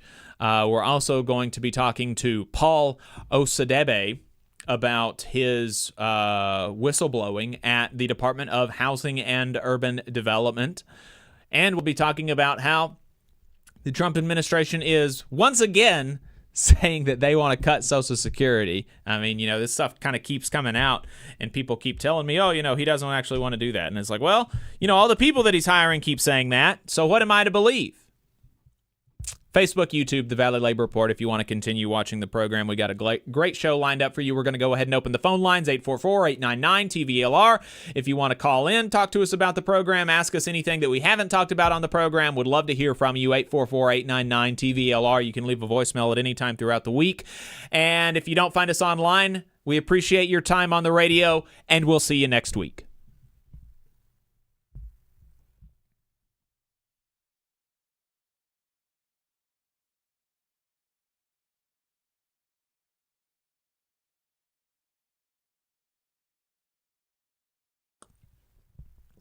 All right, we're off the radio now. Appreciate everybody's time. Really looking forward to the second in the host room. Looking forward to the second half of the program. Yeah, 844-899-TVLR if you want to call in. We're going to take a break and we'll be right back.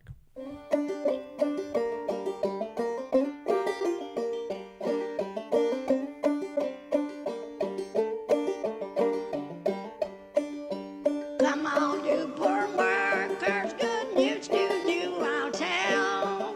How the good old Union has come in here to dwell.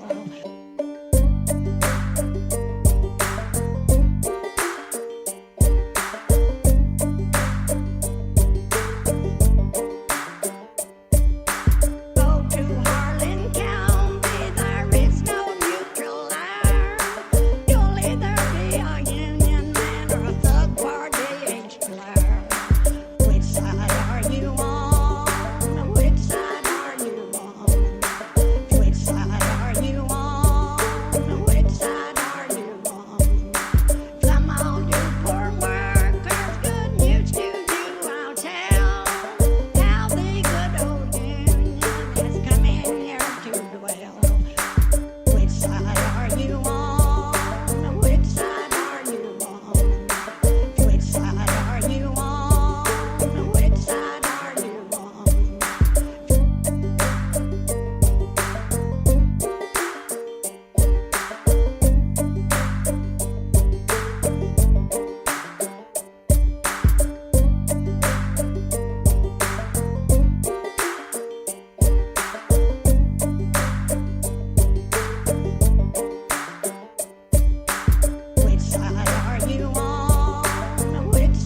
This is Overtime, a production of the Valley Labor Report, the largest union talk radio and online news outfit in the South, coming to you from the heart of the Tennessee Valley in the Spice Radio Studios in Huntsville, Alabama. We are run by working people and for working people in the South and all over the country.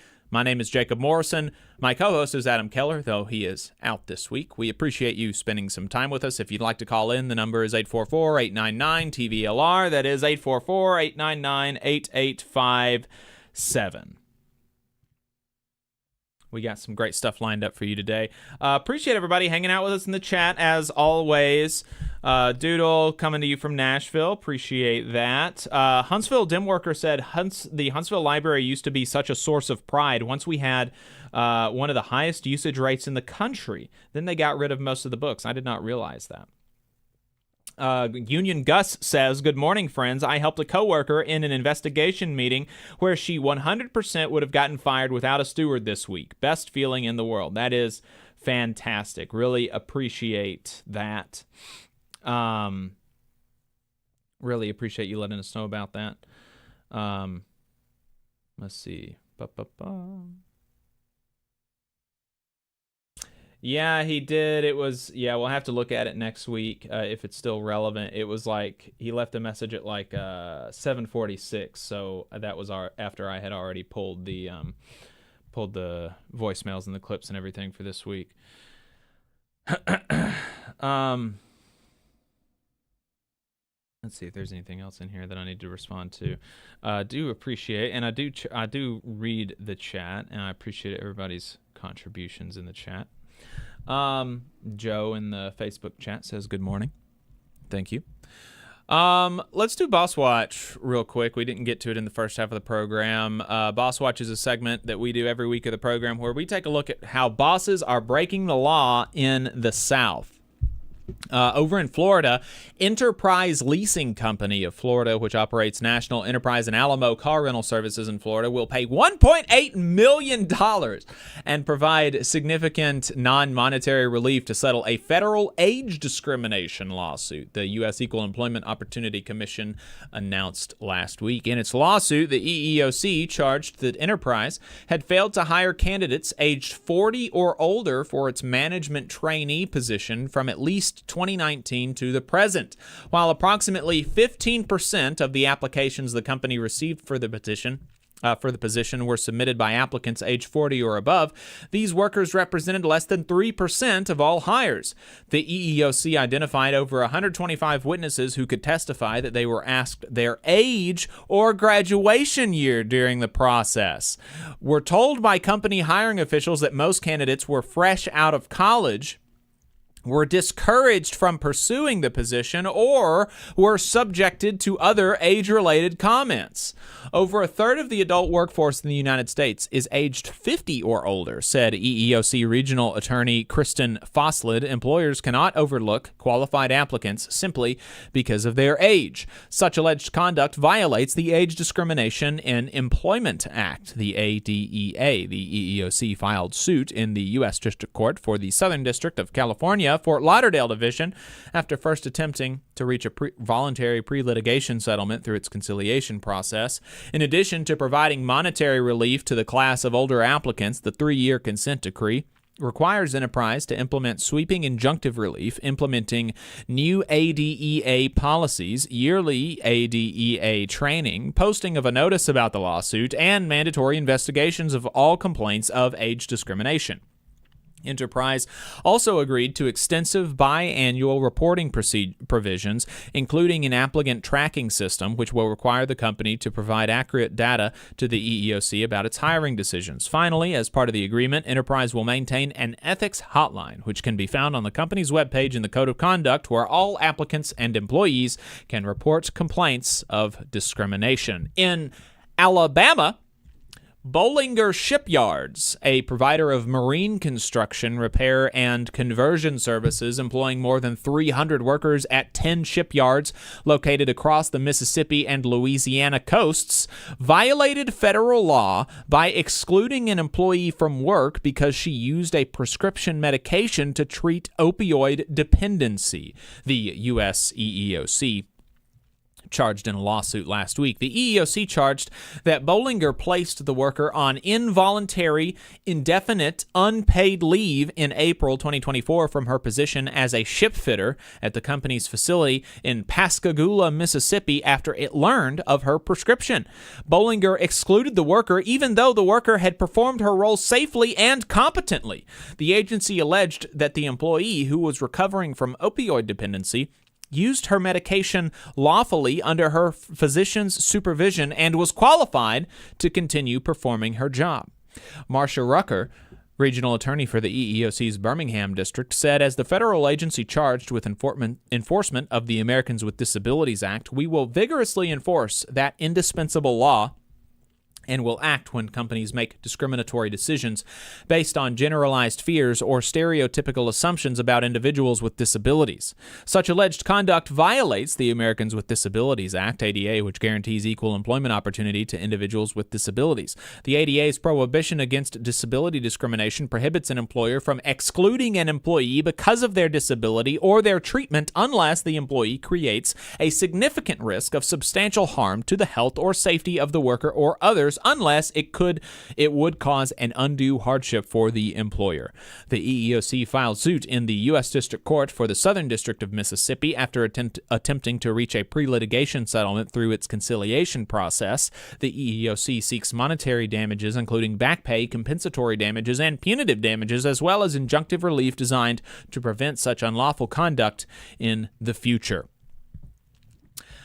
Workers die on the job every day in the United States. Y'all know this if you listen to the program. 100 workers every week. Frustratingly, most of these deaths are preventable, but they are often not investigated due to underfunding at OSHA, and often the community doesn't even know that it happened. Even though OSHA is even more hamstrung than before, there's sometimes a small news story whenever someone dies at work because it is such a terrible thing to happen in the community. And so on the Confined Space newsletter set up by Jordan Barab, a former OSHA official, they compile as many news stories on worker deaths as they can find every week.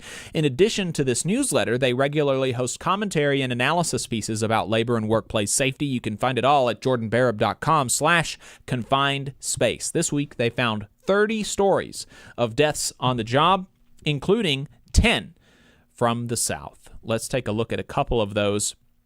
In San Antonio, Texas, a man is dead after a jet engine fell on him at Port San Antonio on the southwest side. It happened around 4:40 p.m. on Friday at General Hudnell Drive and Warner Circle. Police tell us a man in his 70s was helping a coworker move the engine on a dolly in the loading dock area. He tried reaching for something. The dolly started rolling and knocked him off the dock. The engine fell on top of him, killing him. The San Antonio Fire Department said the victim was dead when they arrived. Police are calling this a freak workplace accident and say the engine weighed more than 2.5 tons. In Knoxville, Tennessee, the Knox County Sheriff's Office and the Tennessee Occupational Safety and Health Administration are investigating the death of a 24-year-old man at a West Knox County construction site. Thursday night, KCSO said the major crimes unit was called to a construction site off Lovell Road after receiving a report of a 24-year-old man getting pinned by an excavator against a rock bucket and suffering life-threatening injuries. KSO said the man was transported to the hospital where he died from his injuries. And then in Lindsay, Virginia, an electrician died last week following an accident at the construction site of Lindsay Manufacturing's new galvanizing facility. On September 11th, a 37-year-old man was transported from Lindsay Manufacturing to Boone County Hospital in Albion, where he was pronounced dead, according to the Platte County Sheriff Ed Wemhoff. The sheriff said the death investigation was turned over to the Occupational Safety and Health Administration. An obituary indicated that the man involved in the accident was Anthony Allner of Blue Hill. Allner was working for Interstates, an electrical and automation business with its headquarters in Sioux Center, Iowa. If you want to read the rest, you can subscribe to the newsletter at jordanbarab.com/confined space. I recommend doing that. And then finally, this segment of Boss Watch, Union Busters, covering national updates, is sponsored by Labor Lab. Labor Lab is an employer watchdog organization, and they are committed to safeguarding the right to organize through unions, collective bargaining, and mutual aid. They do this by combing through reports that Union Busters are required to file with the Department of Labor. Here are the new filings from this week. Centurion of Maryland hired Healthcare Labor Solutions. Despite that, workers still won the union election 27-20, but the Union Busters didn't file until after the election was announced. And Lewis Dreyfus Company in Indiana hired Government Resources Consultants of America, GRCA, but the workers won the election 66-16. And again, the Union Buster did not file the required filings until after the election was over. And that brings us to the reminder that due to a lack of enforcement, some labor relations consultants may disregard the law and fail to promptly report their activities to the U.S. Department of Labor. Therefore, it is crucial for organizers and workers to report suspected persuader activity to the U.S. Department of Labor's Office of Labor Management Standards. It's crucial for organizers and workers to report that activity to the OLMS, and you can reach them by email at olms-public@dol.gov, by calling 202-693-0123, or by contacting your nearest OLMS office. And if you need assistance with that, you can reach out to Labor Lab at contact@laborlab.us. We have, well, let's see, I think we got a couple of chats here. Quirky Geek Girl says, worst deal negotiations for Alberta teachers. They just recently came back with everything they just rejected, but added free COVID vaccines. That is sad. No reduction in the 40-plus classroom sizes, no hiring of new teachers, no wage increase. I think they'll be on strike next week, according to my friends who are teachers. Yeah, we'll keep an eye on that. I think there's another postal strike in Canada again. Speaking of age discrimination, you should discuss what Florida's been doing with rolling back child labor laws, says Bland Escape. And Benjo says a lot of uncool stuff happening in Florida lately. Indeed. Free American says SB 918/HB 1225 allows 16 and 17-year-olds to work more than 8 hours a day on school nights and over 30 hours a week during school. I mean, that's crazy. Like, who is out there saying students need to work 30 hours a week during school? During high school, 16-year-olds. That's nuts. That is so crazy. I don't understand it. Paul Osadebe is a attorney at the Department of Housing and Urban Development. He is also a member of the American Federation of Government Employees Local 476 and an organizer with the Federal Unionists Network. Paul, welcome to the Valley Labor Report. I appreciate you taking the time. It's a pleasure to be here. Paul, you have been making the news. You had you were in the New York Times. Like, I don't think it was quite a profile of you, but it was a profile of some of the whistleblower complaints that you have been a part of pulling together and alleging. And so, being covered in the New York Times, I appreciate you coming back and talking to little old the Valley Labor Report, repeat guest on the program, and we appreciate that. Paul, can you tell our listeners that maybe haven't read the New York Times piece, which they should read, or haven't read any of the other reporting or the complaints themselves, which I think are public, they should go and do that. The New York Times piece is Trump appointees roll back enforcement of fair housing laws. For folks who haven't read that coverage, Paul, can you talk to us about what you are alleging? Sure. So I work in the Office of Fair Housing, which is the legal office that actually protects people's rights when it comes to housing, making sure that everyone has access to the housing that they want, that's safe, that's where they want it to be, and that they don't get restricted from that based on their race or a disability or having kids.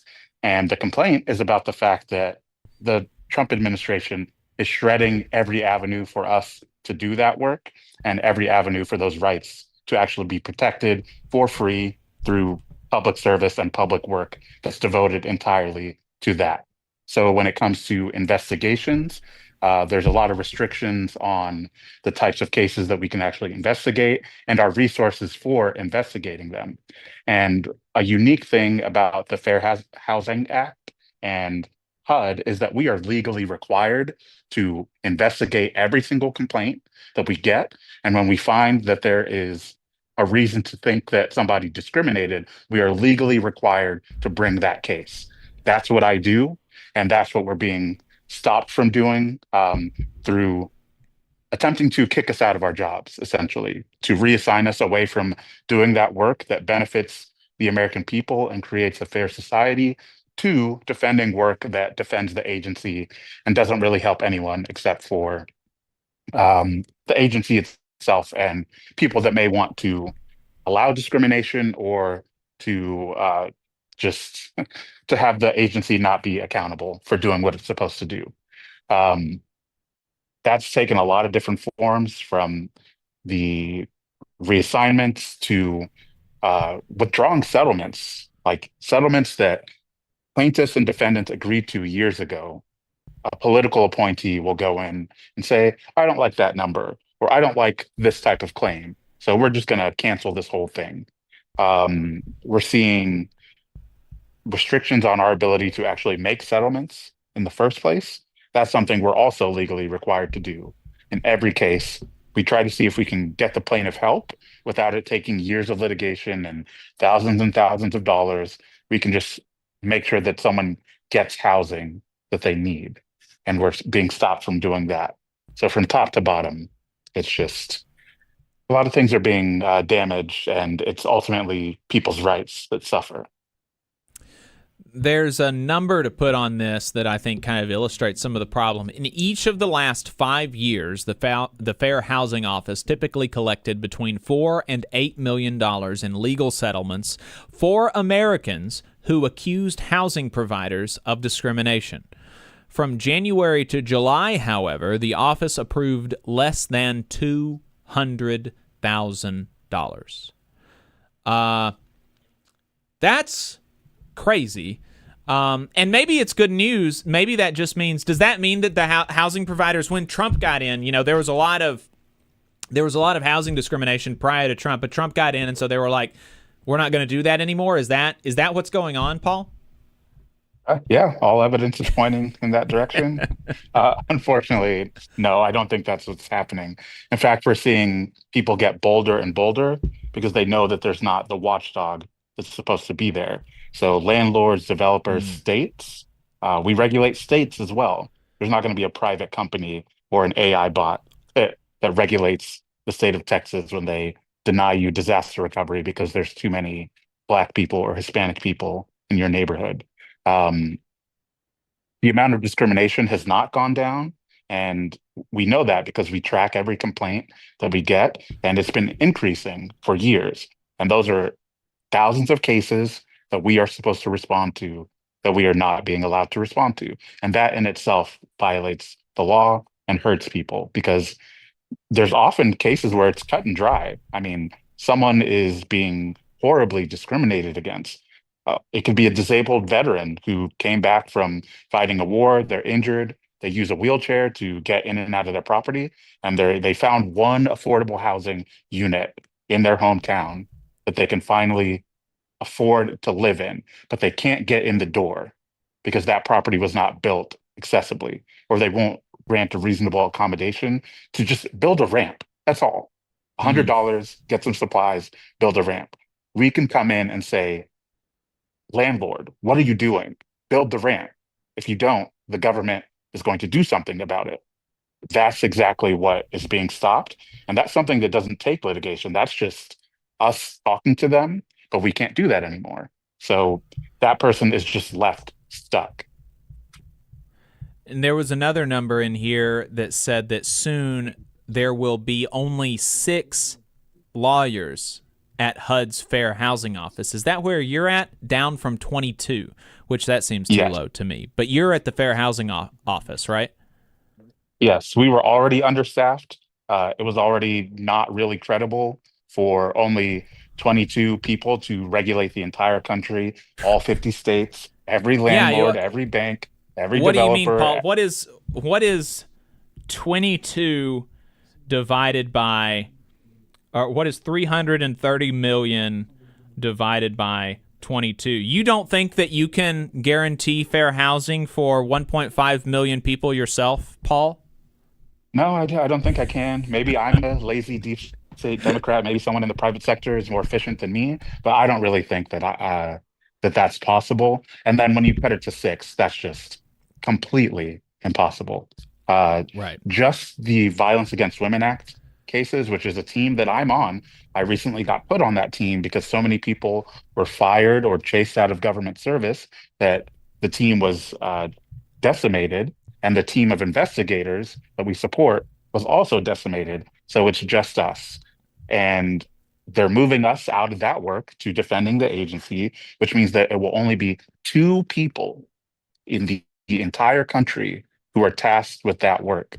And they will have hundreds and hundreds, thousands of urgent cases, life and death cases. Like, my abuser is trying to kick down my door. It's not safe for me to be here. I need to be moved somewhere else. That's something that we could have addressed quickly and potentially saved a life or prevented someone from just fleeing their unit and being homeless.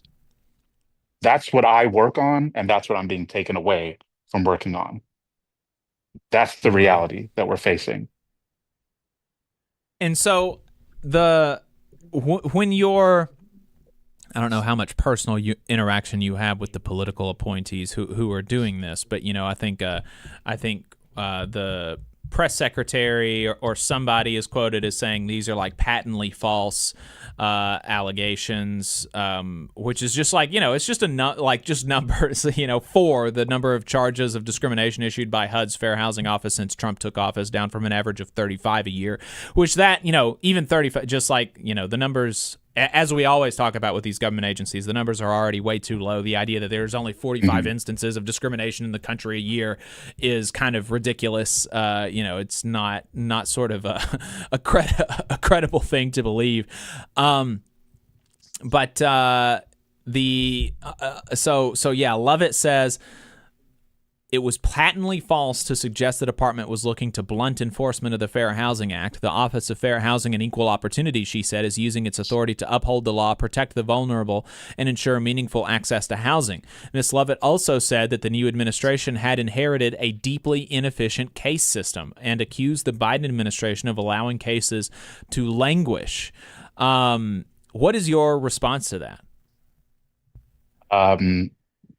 Part of that is true in that the system is inefficient due to a lack of resources, due to a lack of attorneys and a lack of political will to actually vigorously enforce the law.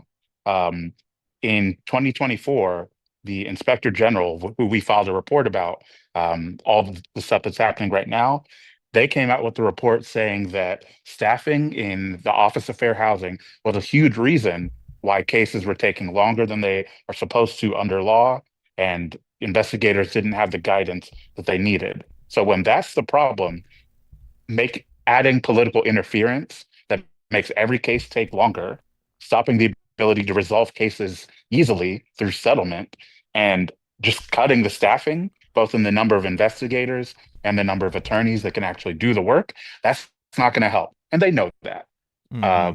Their accusations that what we're saying is patently false is itself patently false.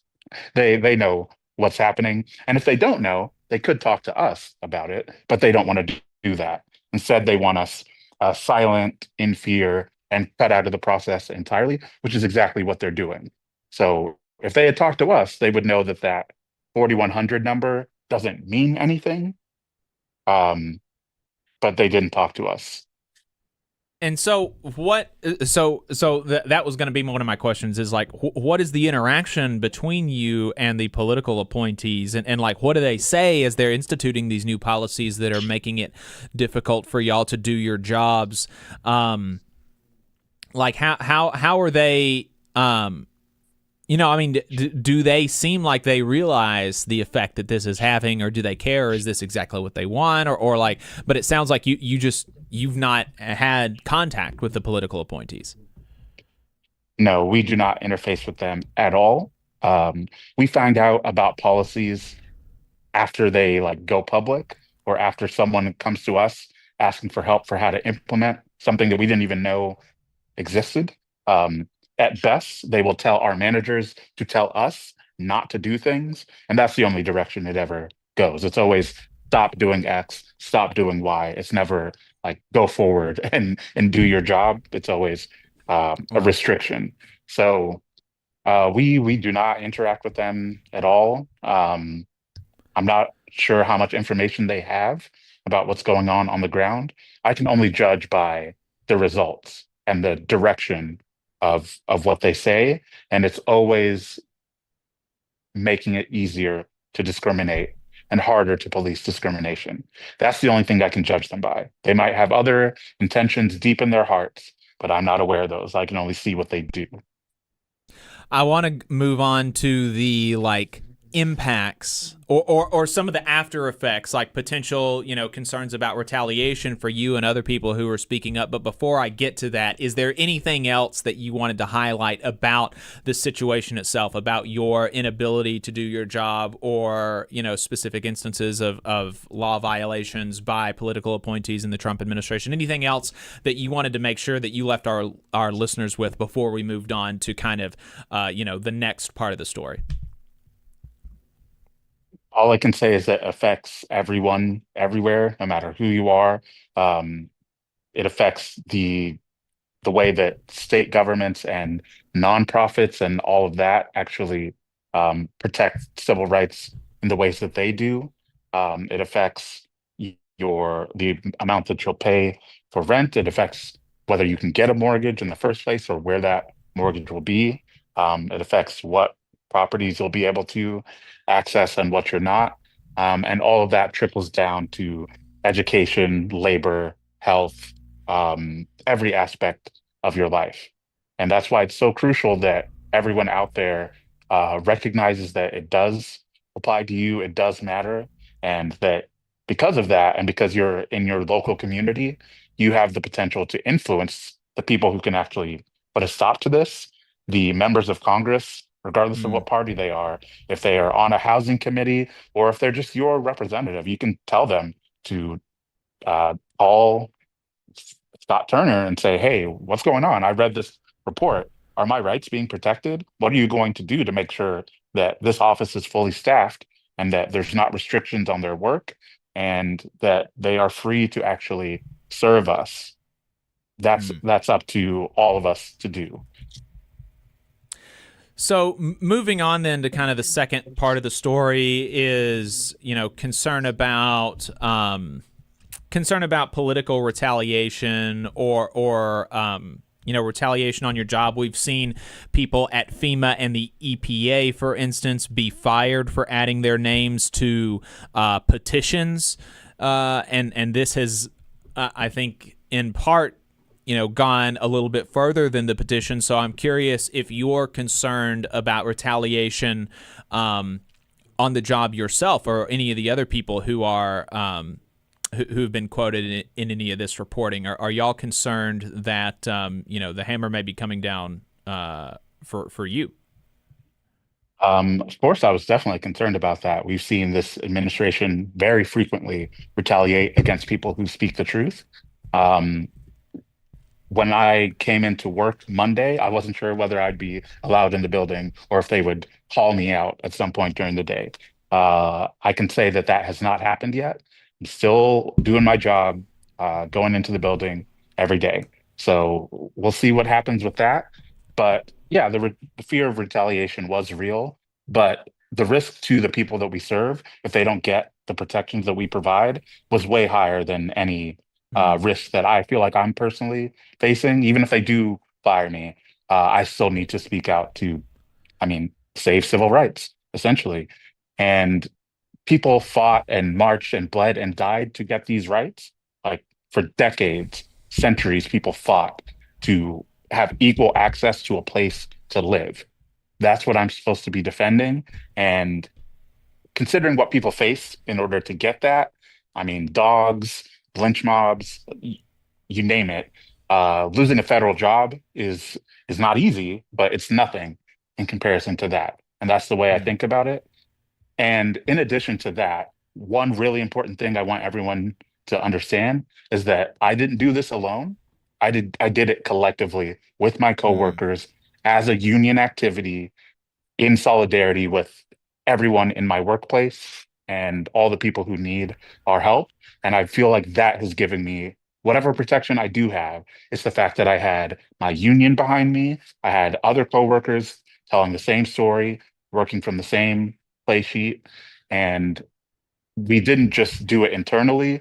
We went to the public and we used all official channels that we had access to so that they could not deny that we were whistleblowers. You have to claim that label and you have to assert your rights. But don't do it as a solo activity. Bring your union in and bring all the attention you can and bring all of your community connections as well. Because as a public servant, you have connections to the people you serve and other groups that care about what you do. You should not move alone. You should bring them in. And that's what we did. All the civil rights groups are on this. They know what's happening and they are making public statements of support and making it clear that they consider us whistleblowers. And if anything happens to us, they will have a big problem on their hands.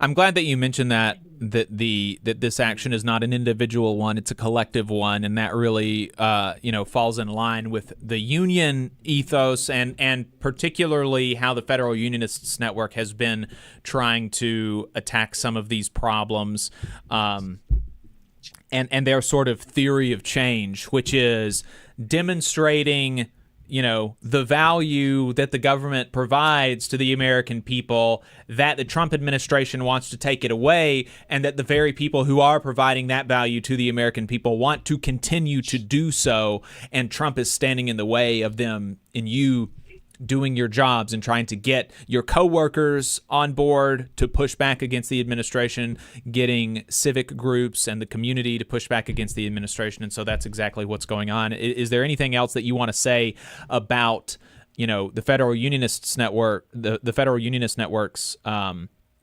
sort of activities and how they're maybe going into another phase of their activity? I know when the administration began, there was a huge sort of upsurge around fun and people joining and people getting active in their unions and in fun and in the fun worker hubs. And now, I think, I don't know if this is officially, like if there's officially a strategic plan somewhere, I'm not in those meetings, but are y'all kind of entering into kind of phase 2 of your plan?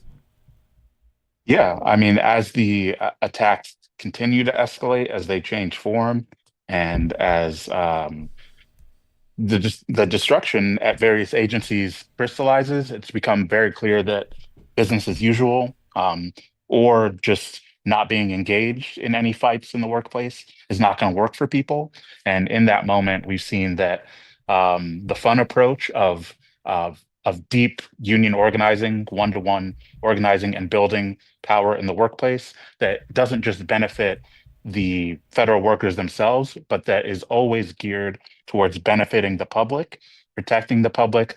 When we bargain, we're not just bargaining for ourselves, we're bargaining for the common good. We're bargaining for people's staffing. We're bargaining for accurate science. We're bargaining for the ability to tell the truth and have whistleblower protections like what I have. That's what it's about. And in this moment, we all took an oath when we signed up for these jobs that we were going to protect and defend the Constitution and the American people. And we were going to do that whether the enemy was external or internal. And right now, when we have people attempting to snatch away people's rights, their protections, the services that they rely on, the baseline that makes a fair and safe society, that's something that we need to organize against. So in normal times, you fulfill your oath by just doing your job, keeping your head down, just grinding and making sure that people have what they need. When political appointees attempt to take that away from the people, your oath means you have to organize right now. And that is Fun's message in this moment. The The time for being passive or just hoping this is all going to blow over, that's not going to happen. It's time to get ready to connect with your community, connect with your coworkers, and build power to actually stop these attacks and have the power to build something better in the future. So in terms of what Fun is doing now, we're working on building that better future through a policy institute where federal workers themselves, the people who actually do the work, will be determining the future of policy for how to rebuild from the destruction we're seeing now and fix the problems, because it was not perfect before. I'm not here to tell you that government was perfect in October of 2024, because it was not. There were many people left out, many people being hurt, many things could be improved. But it's going to take worker-driven policy to actually make that happen. And before we can even get there, we need a massive defense of our agencies, of public service. And that's what Fun is working on creating right now through training, through getting people plugged into tactics. Whenever someone wins in one place, everyone needs to hear about that and how they did that so that everyone can develop their version of that. That's what Fun is doing right now. Federalunionists.net is the website. Check it out. Learn more about the Federal Unionists Network.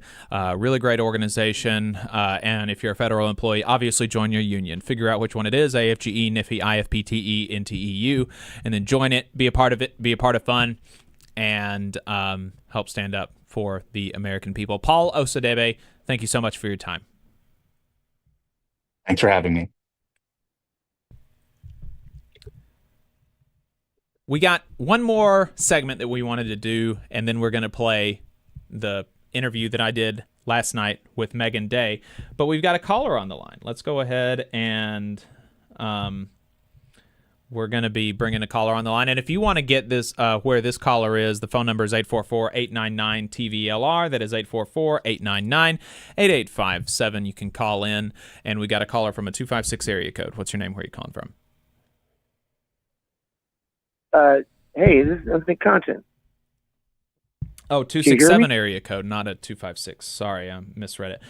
Infinite Content, how do? Appreciate you giving us a call. What's on your mind? Yeah, I've been down, but I'm back. But I'm letting you know. Oh my gosh, I mean, some of the gross ineptitude that's going on in this country, and like intentional sabotage of labor is beyond criminal. Like cutting the federal workforce like they're doing, it's an intentional attempt to destroy the administrative state. Then, I mean, I don't even want to get into what happened in Georgia at the Hyundai plant. That was, yeah. Why would you do that? But I think that things will start to improve, because I've been watching some things, and I know that this is a labor show, but there have been a lot of special elections going across the country, and I've been seeing overperformances by 15 points, like across the board since this new administration came into power. Like I'm seeing districts that went from -10 to +15, -10 to +20. +10 to +25, +17 to +40. I mean, that tells you the general anger and disdain that the populace has. Because those types of swings don't normally happen, do they? Right. Have you ever seen anything like that in your life? Yeah, I mean, it's not that uncommon that you see these sorts of reactions in special elections when when an administration poor policies are enacted. Do what? When poor policies are enacted and are given a shotgun blast of the economy, like proverbially. Yeah, I mean, I do think that we saw pretty similar, swings in special elections in like 2017, 2018. I know 2022, right after Dobbs, we saw a almost 40-point swing in a special election in Alabama in the state house where where a Democrat won by by a landslide in a place that was previously Republican, and she's still in office now. She's going to face her election for her first full term here soon, I think. But yeah, and I think it's a good sign to see people pushing back, to see the swing against the Trump administration. But I would caution, with respect to like how unprecedented is it. I'm not totally sure that it's super unprecedented, which is kind of worrying. I'm sorry. Where are my manners? How have you been, my friend? Oh, yeah. I have actually been, over the last month or so, I've been feeling a little bit better. It's more, related to personal stuff and how my job is going. But I appreciate it. Thanks for the question. Yeah. But like I said, and I was like, I have to go ahead and because I've been on medical leave from work. I've been sitting around. I've been writing up some chemistry and some algebra study guides that I just want to drop off to people because sometimes some teachers are not just because you possess knowledge does not mean that you're a good teacher. Mm-hmm. Yeah, that's true. I hope that makes sense. And sometimes it's like I don't answer the devil's plaything, so I'm like, let me do this and help out people, and they can just go ahead and look at it out. And probably by the end of the week, I'll end up dropping both of them off at the local library and a couple barbershops and stuff around where I'm staying now. But I believe that we have to, even if you aren't a unionist, you still have to be pro-labor because some of the things that are coming down the pipe are going to be insanely detrimental if we don't all just get together, because if we don't hang together, we will all hang separately. Was that Benjamin Franklin that said that? I'm not sure who said it, but I've heard the saying before. And have you seen I know this ain't Southern labor, this is European labor. Have you seen what's been going on over in France? You mean Italy with the general strike for Palestine? Oh, well, that's one thing. I'm talking about France because France has been like Niger has cut off their uranium, Mali and Burkina Faso cut off their gold and cocoa and all that, and that's like basically kneecapping France's economics because that's wrecking their energy policy. And if there's any country that's going to be out in the streets, it's going to be France. And it's like this is getting progressively worse. And I think that, and I had this thought, and I want to just run it by you because I think that's a good idea. But if I was a governor of a state, what I would do, I would give every citizen in the state Medicaid.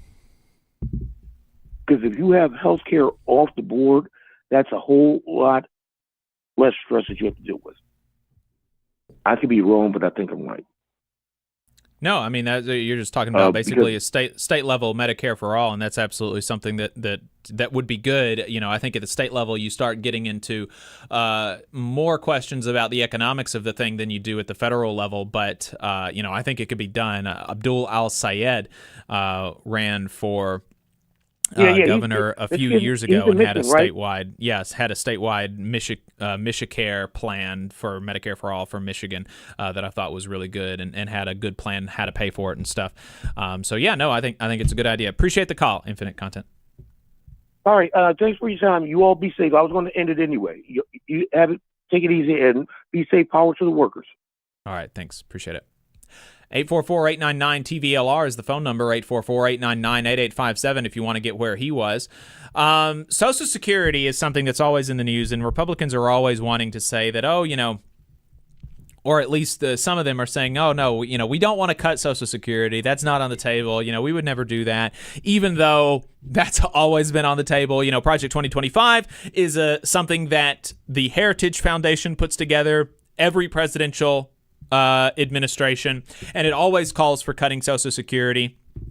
Even though just a few weeks ago we heard Treasury Secretary Lutnick talking about how how one of their policies is a way to backdoor privatization of Social Security, which would entail a cut to Social Security. And now we have this new clip from Social Security Administrator Frank Bisagno.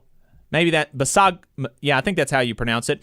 This guy who didn't know what his job would be when he was asked to do the job. I mean, just totally super competent people running this country right now. Let's play clip 4. So would you consider raising the retirement? I think everything's being considered. And will be considered. And then you need Congress to. Yes. They have to. It needs really to be the trustees, which are the 4 of us, myself, Treasury Secretary, Labor Secretary, HHS. The White House, which is completely committed to protect and preserve, and then Congress, and that's where the real work will happen, and that'll take a while. But we have plenty of time. Are you? So on the table, cuts to Social Security, raising the retirement age, which raising the retirement age is just a euphemistic way of saying I'm going to cut Social Security, right? Because there's not one retirement age at which you are barred from retiring. You can retire whenever you want, and you can access Social Security as early as 62, but you take a penalty for it, right? And so every year that you put off retiring, you take less of a penalty, and then once you hit 67, then you get the quote-unquote full retirement amount. But then if you push your retirement past 67, you get more a bigger annual payout, a bigger monthly payout the longer you put off retirement past 67. Right? So, there's like Matt Brunig has a whole thing about it. You should go read Matt Brunig. He's like, there's actually like 100 retirement ages or something. And so all that quote unquote raising the retirement age does is it, you can think of it kind of like a pyramid. If you start at 62, you get like the smallest amount of annual payouts for Social Security, and then you get a bigger payout as you go. It just like shifts the pyramid a little bit. And so it just amounts to a 20% cut at every retirement age, right? And so, that's on the table. That's on the table, according to the Trump administration's Social Security Commissioner, Frank Bisagno. Seems bad. The New York Times has an article from this week. A diminished Social Security workforce and its customers feel the strain. The article is by Tara Siegel Bernard. You should check it out.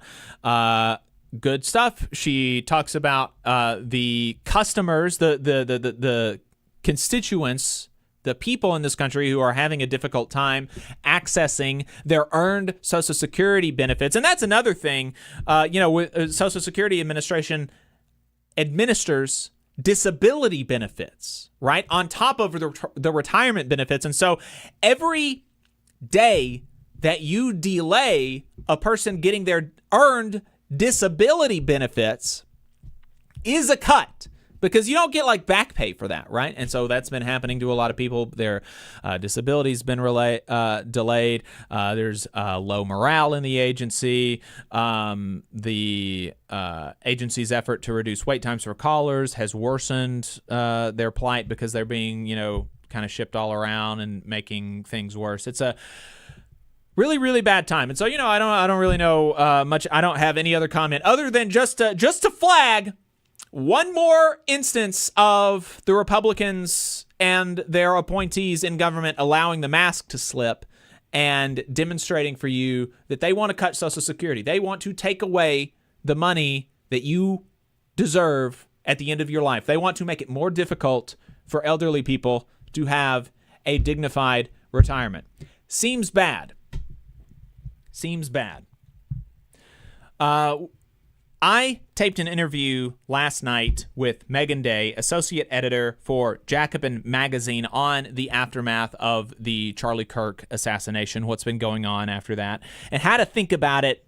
We kind of had two separate conversations about like the aftermath, like talking to people about what's going on, and then also like how to think about that situation as a unionist. Think it's an important conversation. I think it's a difficult conversation to have with the appropriate like moral clarity and respect for the dignity of human life. And so I think that we did a good job kind of walking that balance. So I hope you feel the same way. Here's my conversation with Meagan Day from last night. We have on the line now Meagan Day, associate editor for Jacobin magazine. Really excited to have this conversation. I think it's incredibly important. Meagan, welcome to the program. Thank you for taking the time. Thanks so much, Jacob. I'm glad to be here. Really excited to be talking to you. You wrote a few pieces. We're going to be talking to you about the aftermath of Charlie Kirk's assassination and how that has been used to try to censor folks in a way that's really, really problematic, I think. And that's probably the really more politically important thing to be talking about. And I almost hesitate to talk about, the second angle that I'm interested in, which is like responding kind of individually as a unionist, or like how you should kind of interact or portray yourself publicly with respect to this situation as a unionist. But this is a union radio program, and that's kind of what we think about. So I'll allow myself to do it. But the first thing I do want to talk about the political stuff, because that obviously has just inordinate ramifications. And I do want to foreground, though, you wrote a piece on the day that Kirk was murdered, and I felt like that was, pretty representative of, where a lot of folks that I kind of feel myself as a fellow traveler with, that's kind of where they landed as an initial reaction. So can you talk us through kind of the crux of that piece? I think so. Me and my co-writer, Ben Burgess, with whom I co-wrote both of these pieces, I'm usually his we had a little bit of we typically have a little bit of a mind meld. And I think in this instance, we just kind of jumped into action together almost naturally, given the gravity of the situation. I think I was going to edit a piece of his, and then I ended up writing half of it anyway, and that's how we got here.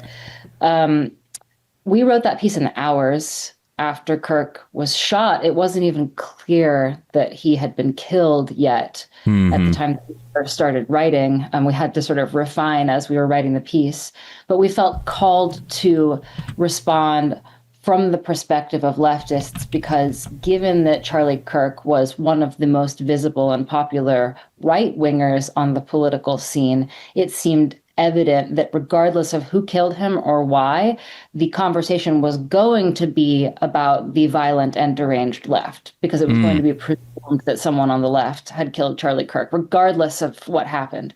Obviously, you look a week later, it's sort of the picture is as clear as it's going to be. The guy seems vaguely left, but kind of apolitical, whatever.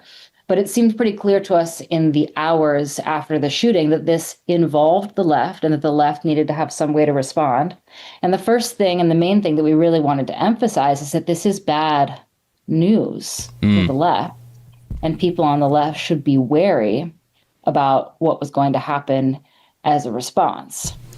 It seemed pretty evident to us that it was going to be the pretext for some kind of crackdown on left-wing free speech. And we are, if nothing else, rigorous adherents to the principle of free speech. That energy also animated the way that we spoke from the very beginning about the assassination of Kirk himself. Free speech is a value that we hold very near and dear at Jacobin, and certainly Ben and I in particular, I think, have really been hammering this for a long time, that it was always very politically opportunistic for the right to claim the mantle of free speech anyway, and it was kind of an own goal on the part of the left, which had gotten a little bit comfortable ceding that territory to the right. And free speech is incredibly important for anybody. Left, right, doesn't matter. Right. Free speech is one of our bedrock, most basic American principles. And it will be important in the coming days and weeks, we argued, as inevitably there will be a crackdown on left-wing free speech. But let's also be clear, Charlie Kirk, whatever you thought of him, and I did not think very nice things about his politics at all, he was shot in the throat while he was sharing his political opinions. And that is as much a violation of free speech as anything else. People have a right to share their political opinions without violent reprisal, without state crackdowns, without firings or the threat of firing, without surveillance from their boss or surveillance from the government. It's all one thing, and it applies to all Americans, whether they're on the left or the right. And so from the very beginning, we thought, let's make this about free speech. Free speech is the reason that Charlie Kirk shouldn't have been murdered while he was sharing his political opinion. And his free speech is also going to be the reason why the crackdown that's about to come is going to be something that we need to strongly speak out against and resist. And just for listeners, so that they can have sort of a sense of, maybe the bona fides of Jacobin and you and Ben in particular on free speech. This is not something that is new for Jacobin. Can you talk to us about some of the stances that y'all have taken on that issue that may have been, for some on the left of center, potentially politically unpopular? Yeah, it's been a little bit in vogue in the last decade or so for the left to kind of not care about free speech. It seems like the more the right tries to take ownership of it, the more some people on the left seem eager to give it to them, because there's so much negative polarization that if you say that your favorite color is, yellow, my least favorite color is yellow. Like, people are sort of breaking it up that way. And we have been advocating, there are certain instances, such as, for example, free speech, where we can't apply that kind of negatively polarized political logic to it. It's important because it's important. It was important yesterday. It'll be important tomorrow. It doesn't matter how the political winds shift on that question. The left, as I'm sure many of you listeners know, because it's obvious to anybody who's been paying attention, has gone a little bit overboard sometimes with being, sort of canceling people for saying things that are politically incorrect, for being sort of okay with people being fired on the basis of they said something wrong or that made someone else feel offended or unsafe. And we actually did irritate, I think, a lot of people on the left for a long time by saying, hey, this isn't okay. Not only is this in violation of one of our fundamental principles, but it's also going to come back to haunt us. I mean, if the reason why the left has been dogged defenders of free speech since the very beginning, there's a reason why unionists, left-wing unionists in this country used to put up fights against, the sheriff, like, that were called free speech fights. I mean, that happened in the early 20th century. And it's because when free speech comes under attack, people who express opinions that cut against political and economic power in this country are the first to experience the squeeze. And so it's something that we need to protect for our own sake and for its own sake, forever and always. I think for a time period, Ben and I and some other people who are involved in Jacobin felt a little bit alone in saying this. I believe it was kind of fashionable on the left to say free speech, that's kind of an Elon Musk issue. That's not an us thing, that's a them thing. And it doesn't feel good right now to be having an I told you so moment whatsoever. It feels horrible because, unfortunately, the crackdown was always going to implicate all of us who fight for equality and justice in this country. So here we are, free speech is being trampled by those right-wingers who, when it was politically convenient, were very insistent that free speech was their issue and the left were cancelers. Lo and behold, they seem to be staking their claim on cancel culture, right-wing style. Yeah, when things like this would come up, nothing in particular comes to mind right now. But I do regular hits on one of the morning shows on one of the stations that we were on, and and I've been doing that for like the past 5 years, and so he would come to me with oh well, here's this person who's been canceled, and I was like, well, you have a union contract, then you at the very least you have due process, and you have a way to know kind of what's going to happen that is beyond my boss got his or her feelings hurt more than they like to typically have their feelings hurt, right? I mean, there's a real process there. And I think that every worker deserves that. I believe that every worker deserves a good union contract that protects the rights that we have outside of our workplace, right? I mean, that's something that I know that Ben writes about a lot, how for so many people in this country, basically everybody that doesn't have a union, you check your rights as a citizen at the door when you clock in.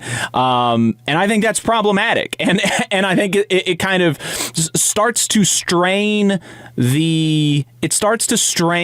the meaning of the word when you say we live in a democracy, or we live in a republic, or we live in a representative form of government where your voice means something, where you have a say, where you have rights, when literally the majority of your waking life you're in a place where you don't have those things. And so that's always been what I've said. And that's what I'm saying now as people are getting fired, as we're seeing both.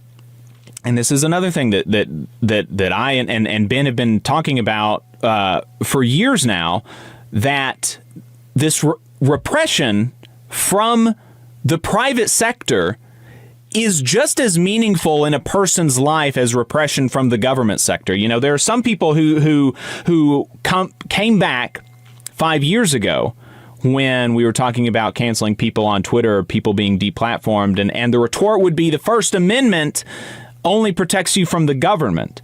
And a lot of times the person who was flagging an issue, they were not saying, oh, the First Amendment should protect your right to be on Twitter. They were saying this is a free speech issue. Free speech goes beyond the First Amendment. It goes beyond a culture of free speech should go beyond just protecting you from the government, and it should protect you from private sector repression, from the tyranny of your boss, which is the most common day-to-day thing that people all over this country face. You are so much less likely as a person in this country to face repression from the government than you are to face repression from your boss. I mean, and so let's talk about that. You've wrote another article since then, this one also with Ben. The right is using Charlie Kirk's murder to attack free speech. And as we were talking just yesterday, the president released an executive order that I haven't had the time to dive into, that I'm very, very concerned about. But what were some of the things that you talked about in the article as things that folks should be concerned about? Yeah, once again, I think we kind of got a little bit early on the crest of this particular wave. And a lot of things have happened since then. First, I just want to echo that you are completely right, and this is really worth underscoring. The likelihood that somebody's going to knock from somebody from the government, a police officer, whoever, FBI agent, is going to knock on your door because of something that you said and haul you away in handcuffs is incredibly low compared to the likelihood that it's going to get back to your boss and you're going to get fired, suspended, or get your hours changed or cut in a way that is disadvantageous to you, or that makes it so that you don't get benefits anymore, et cetera, et cetera. This is a vector of violation of free speech that is more powerful, more incisive, and more common and more generalized across the population than government repression. So it's something that we need to take seriously and not as an afterthought. Government repression can also happen, and we need to be prepared to defend our rights to say whatever is on our minds and our hearts against that government repression. We tend to take for granted that it's that it's okay to say what we think and not get punished for it in the United States, but that's not that's not something that we can take for granted without fighting for. And that was the reason that Ben and I wrote the second piece. It was sort of like an update. The crackdown that we had anticipated was coming had begun, and we wanted to sort of document the shape that it was taking. The first thing that we noticed that was really concerning was that the Attorney General, Pam Bondi, she said there's free speech and then there's hate speech. So she's distinguishing between the two things. And she's saying, look, you're allowed to have free speech, but you can't run around doing hate speech. Incredibly ironic, because this is what a lot of people misguidedly on the left were saying for an entire decade. Right. And this is what people on the right were scoffing at when they heard it coming out of the mouths of people on the left. And the moment they get into a position of power, the exact same things are coming out of their mouths, differentiating between free speech and hate speech. Who's in charge of distinguishing between these two things? Whoever's in power, presumably, because there is no legal definition of hate speech. That's not actually a legal category that we have in the United States, which she should know since she's the Attorney General. And she was sort of saying there's definitely no place in our culture, especially now, for hate speech, especially after what happened to Charlie. Again, sort of demonstrating that they're willing to use the pretext of the murder of Charlie Kirk as an opportunity to basically switch sides on the cancel culture issue, on the free speech issue. And she was not alone in this. First of all, on the whole, like recycling rhetorical tricks from the left, there were also a couple of articles and a couple of statements where right-wingers were saying, this isn't cancel culture, this is consequence culture. And I swear to God, I heard that on the left less 2-3 years ago, and people like me and Ben on the left who are against that kind of thing were saying, hey, you got to be a little more careful about that, to people on the left. And the right was agreeing with us, and we were sort of felt just a little bit strange about being allied with the right on this. Well, it turned out those commitments from the right were entirely paper thin. They were just going to drop them the moment it was politically expedient, obviously. Right. So, they're kind of stepping into that role, the sort of morally scoldy, censorious role of people who like monitor your speech to see if you've stepped out of line. J.D. Vance himself is somebody who has actually criticized so-called wokeness and cancel culture quite a bit. And there have been moments where his critiques of that have resonated with some of my own critiques of it. Well, then this happens. And then what do we hear from J.D. Vance? He says, there's no unity with the people who celebrate Charlie Kirk's assassination. When you see someone celebrating Charlie's murder, call them out. And hell, call their employer. What does that actually mean, call their employer? I don't like what this person is saying, and I think that they should lose their ability to afford the basic necessities in their life because I don't like what they're saying. I think we should cut them off from access to the economic resources that they need to reproduce their life and their family every day because I don't like what they're saying. So much for the champion of free speech and the warrior against wokeness, J.D. Vance. I mean, this stuff sort of evaporated in a cloud of smoke. Some of the things that we heard were pretty wild. I mean, I hesitate to say that we didn't hear anything like this from the left, but there was a level of bloodthirstiness that I don't know if I remember, at least from certainly elected left leaders or like people in positions of like real sort of power. I mean, these are elected and appointed officials in like high positions of power saying things that if they came from the left, you would expect them to come from deep in the comments section on Twitter. Like maybe the most anonymous and annoying reply guys, but like not really the people in power saying this type of stuff, certainly not in power in the government, maybe in the media, but not in the government. So some of the things that they said were like, here's an example from the article. Let's see. Where's this one? Okay. Here's from House Speaker Mike Johnson. We do not censor or silence disfavored viewpoints. Good. Starting off good. Where does he go from here? People are allowed to say crazy things, but if I'm an employer or I'm a government agency and I have someone in my employ who is online celebrating, I can make the decision that they don't deserve to work for me. Well, he completely torpedoed the first thing that he said. We do not censor or silence disfavored viewpoints. By the end of the sentence, he was saying, but if you work for a private employer or the government, you're going to get fired. That's like everybody who has a job in America. And there were actually a fair amount of fires. I want to hit one more thing that we heard from people in power on the right before we talk about the firings. We heard from Louisiana Republican Congressman Clay Higgins. Like if you were to time travel and show this to somebody a few years ago and ask them who said it, they would say this is the most deranged Twitter leftist, right? This is what he said. As for people who say things that he doesn't like about Charlie Kirk's death, I'm also going to go after their business licenses and permitting. Their businesses will be blacklisted aggressively. They should be kicked from every school, and their driver's licenses should be revoked. I'm basically going to cancel with extreme prejudice these evil, sick animals who celebrated Charlie Kirk's assassination. Notice didn't even shy away from the word cancel. And I didn't even really detect a hint of irony in there. Like, I think maybe they started using that word with a little bit of irony a few months ago, but they've totally kicked it to the curb at this point. Look, cancel culture is bad when the left does it, when the right does it. Firing people for speech is bad when the left does it, when the right does it. Free speech is important for everybody, left and right, and specifically for workers, for people who rely on an employer to get the money that they need to afford their lives, who are otherwise at extreme risk when this type of stuff becomes generalized. Right. Yeah. And it's been just crazy. And to see it happening there are two different groups of people.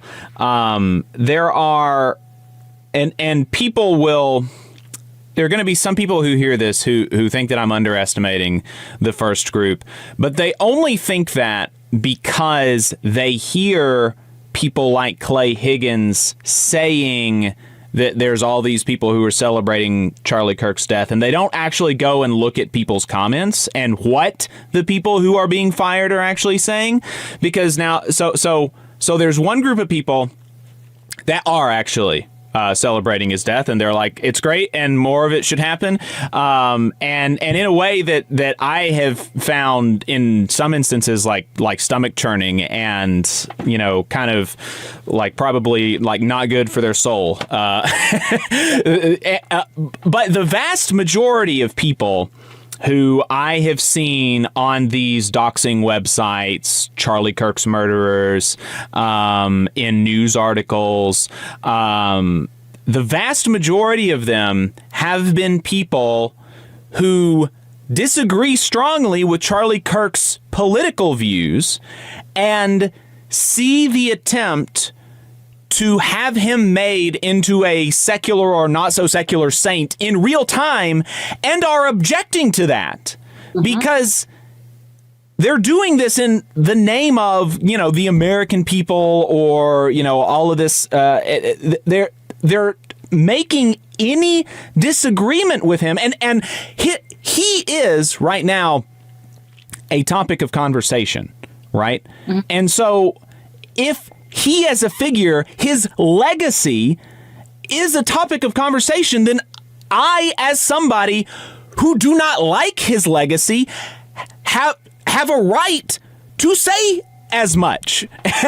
And if you think that me disagreeing with the canonization of a partisan political figure, I mean, he was not. The idea that he was a unifier or somebody who was kind of moderate is just not so. He was an out and out partisan, which is a fine thing to be, right? I mean, I'm a union partisan. I'm an out and out partisan for unions and the labor movement and the working class, and that's fine, right? And you can not like me for that. And I can not like the legacy of Charlie Kirk.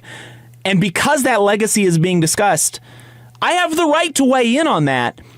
And that ought not result in, as you said, the necessities of life being stripped from me and my family, which is what is happening. Just as a matter of fact, if you go and look at these professors who are being fired, these educators who are being fired, In fact, in many of the cases, there's like 2 or 3 or 4 or 5 times in the single statement where they're saying, it's bad. I don't like it. It makes me sick. I'm praying for his family. I'm so sad. Free speech is important. And like 5 or 6 caveats and throat clearing, but I don't like his political views. And like, you should be able to say that in America and have a job. I feel like I'm going insane because there are all these people like Clay Higgins, who are just pretending as if that's not the case, pretending as if all of these people are actually celebrating his death, which is just not happening. Okay, that is really important, and I'm glad that we're pivoting to talk about this. Like you, I have seen a few comments online where people are kind of leaning into what I would call celebrating Charlie Kirk's death. Do I like that? No, I don't. I wrote an article with Ben. We wrote an article titled Charlie Kirk's death is a tragedy and a disaster, because that's how it feels to me. It feels like anybody getting shot in the neck in front of their children while they're speaking their mind politically, even if I disagree with them, is a tragedy. And it's a disaster for the left. So there's really nothing to celebrate here anyway. That's my opinion on that.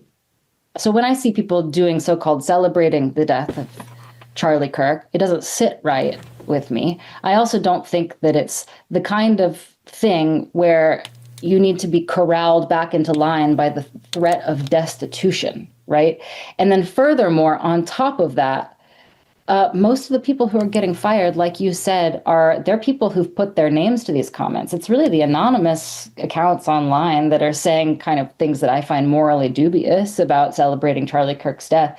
Most of the people who are getting fired naturally are people who put their names to their statements. And those people are typically say things that are not on the order of celebrating Charlie Kirk's death. A lot of times what those people have done is they've done things like point out the irony of the fact that Charlie Kirk was himself a staunch proponent of the Second Amendment and said that you basically got to crack a few eggs to make an omelet on that one. And if there are some deaths, then so be it. A lot of people pointed out that irony as a means of weighing in on what they thought about the death of Charlie Kirk, and were fired for so-called celebrating his death, which I think we all know that those two things are not the same thing. I have an example here that I'd like to read out loud, just in case any of your listeners are like, think maybe that we're like overstating the extent to which some of these fireable offenses are really just statements of political opinion that should absolutely be in bounds in our political culture. Here's a statement from a woman who was fired from Ball State University. I'm going to read the whole thing in full. It's going to take a minute. But I want your listeners to think about whether or not they think this was, quote, celebrating the death of Charlie Kirk, or was a fireable offense, an offense for which this woman should not be able to pay her mortgage as punishment. Right. She said, "Let me be clear. If you think Charlie Kirk was a wonderful person, we can't be friends. His death is a tragedy, and I can and do feel for his wife and children. I believe in the resurrection, and while it's difficult, I can and do pray for his soul. Charlie Kirk's death is a reflection of the violence, fear, and hatred he sowed. It does not excuse his death, and it's the sad truth. The shooting is a tragedy, and I can and do feel for a college campus experiencing an active shooter situation. The deaths of Mark and Melissa Hortman, the children shot and killed in Minneapolis last month, and the children shot in Colorado today are all tragedies that also deserve your attention. Charlie Kirk excused the deaths of children in the name of the Second Amendment." That is the entire post that she made on Facebook. Lost her job. Fired. And I feel like I'm old enough to remember when the triggered snowflakes who are whipping everybody into shape were not on the right, and actually they pretended to hate that stuff. Right. And they're doing every ounce of cancel culture that I remember having a problem with over the last decade as it was being prosecuted by, liberals and the left. But maybe with even a little bit more energy and an extra dose of irony, considering the position that they have taken over the last 10 years on this stuff. Yeah. Yeah, absolutely. Have you had time to kind of look at and analyze that executive order from Trump yesterday? Let's look at it together. Okay. We can do some real-time reactions. countering domestic terrorism and organized political violence. Yes. I read a summary of this. I just haven't looked at the actual thing. Yeah, it's seems concerning. Seems bad. Right now, it's concerning. Yes, just right off the bat. There's a National Joint Terrorism Task Force that's going to provide regular progress updates to the president on the status of rooting out these violent political terrorists. I mean, look, the guy who shot Charlie Kirk seemed to have been involved with nothing and no one. He seemed like he mostly played video games and hung out with his roommate, and hung out with people on Discord where they didn't talk about politics, but mostly talked about video games.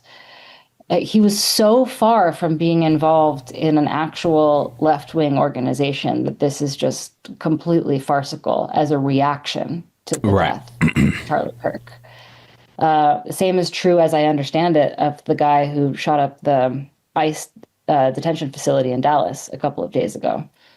Just the low. And look, it seems to me like what we're looking at here is the migration of the school shooter profile type of guy from school shootings, which are played out and don't get you the notoriety that you want, over into high profile assassinations where you're going to get put in the news cycle for some reason that has less to do with, with you and more to do with the high profile of the victim. I mean, like parasitizing the news cycle to some extent, or somebody else's, acclaim and celebrity. And so it seems to me like mostly it's pretty isolated young men with a lot of similar mental disturbances to the type that you see in the profile of the school shooter, which has been plaguing America for 20 years now, just switching over to political assassinations and using this as a pretext to go after what I think we can safely assume here are going to be left-wing organizations only, makes zero sense, because quote unquote left-wing organizations are not the ones who are producing these young men who are pulling the trigger, from what I can tell. Yeah, no.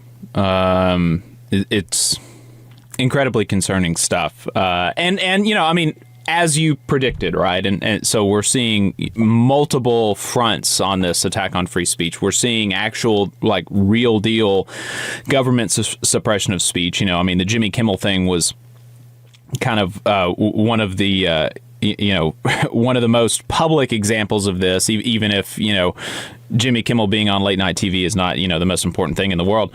But it's been funny seeing people trying to make that seem like the government wasn't involved, because Trump very obviously thinks he was involved, and the Alabama Attorney General thinks he was involved. Like, I was listening to the radio. The day that happened. And, I was hearing some hosts say some stuff like, this is just Disney making a business decision or whatever. And that day, one of the right-wing news outlets in Alabama was like, Alabama Attorney General stands by FCC removing, Jimmy Kimmel from the air. And I was like, well, I mean, you gotta get in the meeting room, guys. You gotta figure out what the line is before you go out and say. They always give up the ghost on this, because the ones who like the canceling are like, we did it, boys, and the other ones are like, we had nothing to do with this. Yeah, right. It's been very funny. So. It's one thing that the Jimmy Kimmel thing makes me think is, like, first of all, the most tepid, mild jokes. It's very obvious that Trump is obsessed with, he's just addicted to cable news in the way that a lot of younger people are to the internet. He just watched it and got his feelings hurt and, made some phone calls. I mean, if that isn't cancel culture in action, I'm not sure what is. Right. Very tepid remarks from Jimmy Kimmel, certainly nowhere on the order of celebrating Charlie Kirk's death. Not that I even think that would have warranted, like the government getting involved in silencing his voice. Another thing that it makes me think, though, interestingly, is like, as somebody who is a representative of the actual economic left, I am, an editor at Jacobin, a writer at Jacobin. I've been there for many years. It always concerns me to see things like, we're going to go after the left. And then they're like, step one, Jimmy Kimmel. And I'm like, oh, thank God. I thought you were I mean, like, I thought you were talking about like the left. Right. But they're lumping everybody from like the literal center of the center, maybe even right of center of the country, all the way over this hazy, undefined thing called Antifa that it supposedly encompasses everybody on the far left. It almost feels like people like us just got like a little bit overlooked in that, and it's kind of like, phew. Right, I thought that somebody called this, I think it was either Ezra Klein's branding. Ezra Klein called it a blue scare, yeah. Yeah, did you see that? I kind of love it, honestly. I did, which is it does feel like great news for us. Yes. I know. Phew. Yeah, I was worried about a red scare, but y'all are talking about a blue scare. That's okay. I mean, I still think it's a violation of free speech and is a serious problem. I know it's bad. Nobody wants Democrats to be canceled, okay? But no, I was a little worried they might come after, I don't know, socialist magazines or like unions or other things like that. As long as we're in the clear, then Yeah, so we're a union radio program, and so we've talked some about the political kind of fallout from this, and so I've been really thinking about this as a unionist and thinking about it in two ways. One, protecting members who have been unjustly fired or disciplined for their online behavior, and then two, thinking about responding individually as a unionist. And so, firstly, protecting members whose comments have gotten them in hot water. There's really not that much to talk about there other than to say, read Bill Barry's latest piece in Labor Notes, How to Defend Members from Politicized Firings. It's really great. If you're a union steward who is defending somebody, read this. Something that I'll quote a couple of pieces from the a couple of lines from the piece.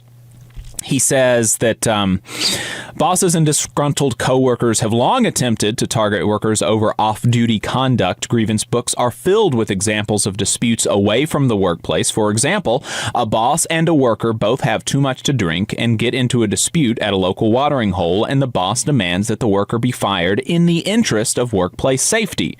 He says such firings are rarely upheld by arbitrators. If a worker can get to work and carry out normal work functions, a situation away from the job is typically considered wholly separate. So, you're in, if you're willing to take the case, you're probably going to be good. He has some advice about how to do it. Checking the facts, obviously a very important thing.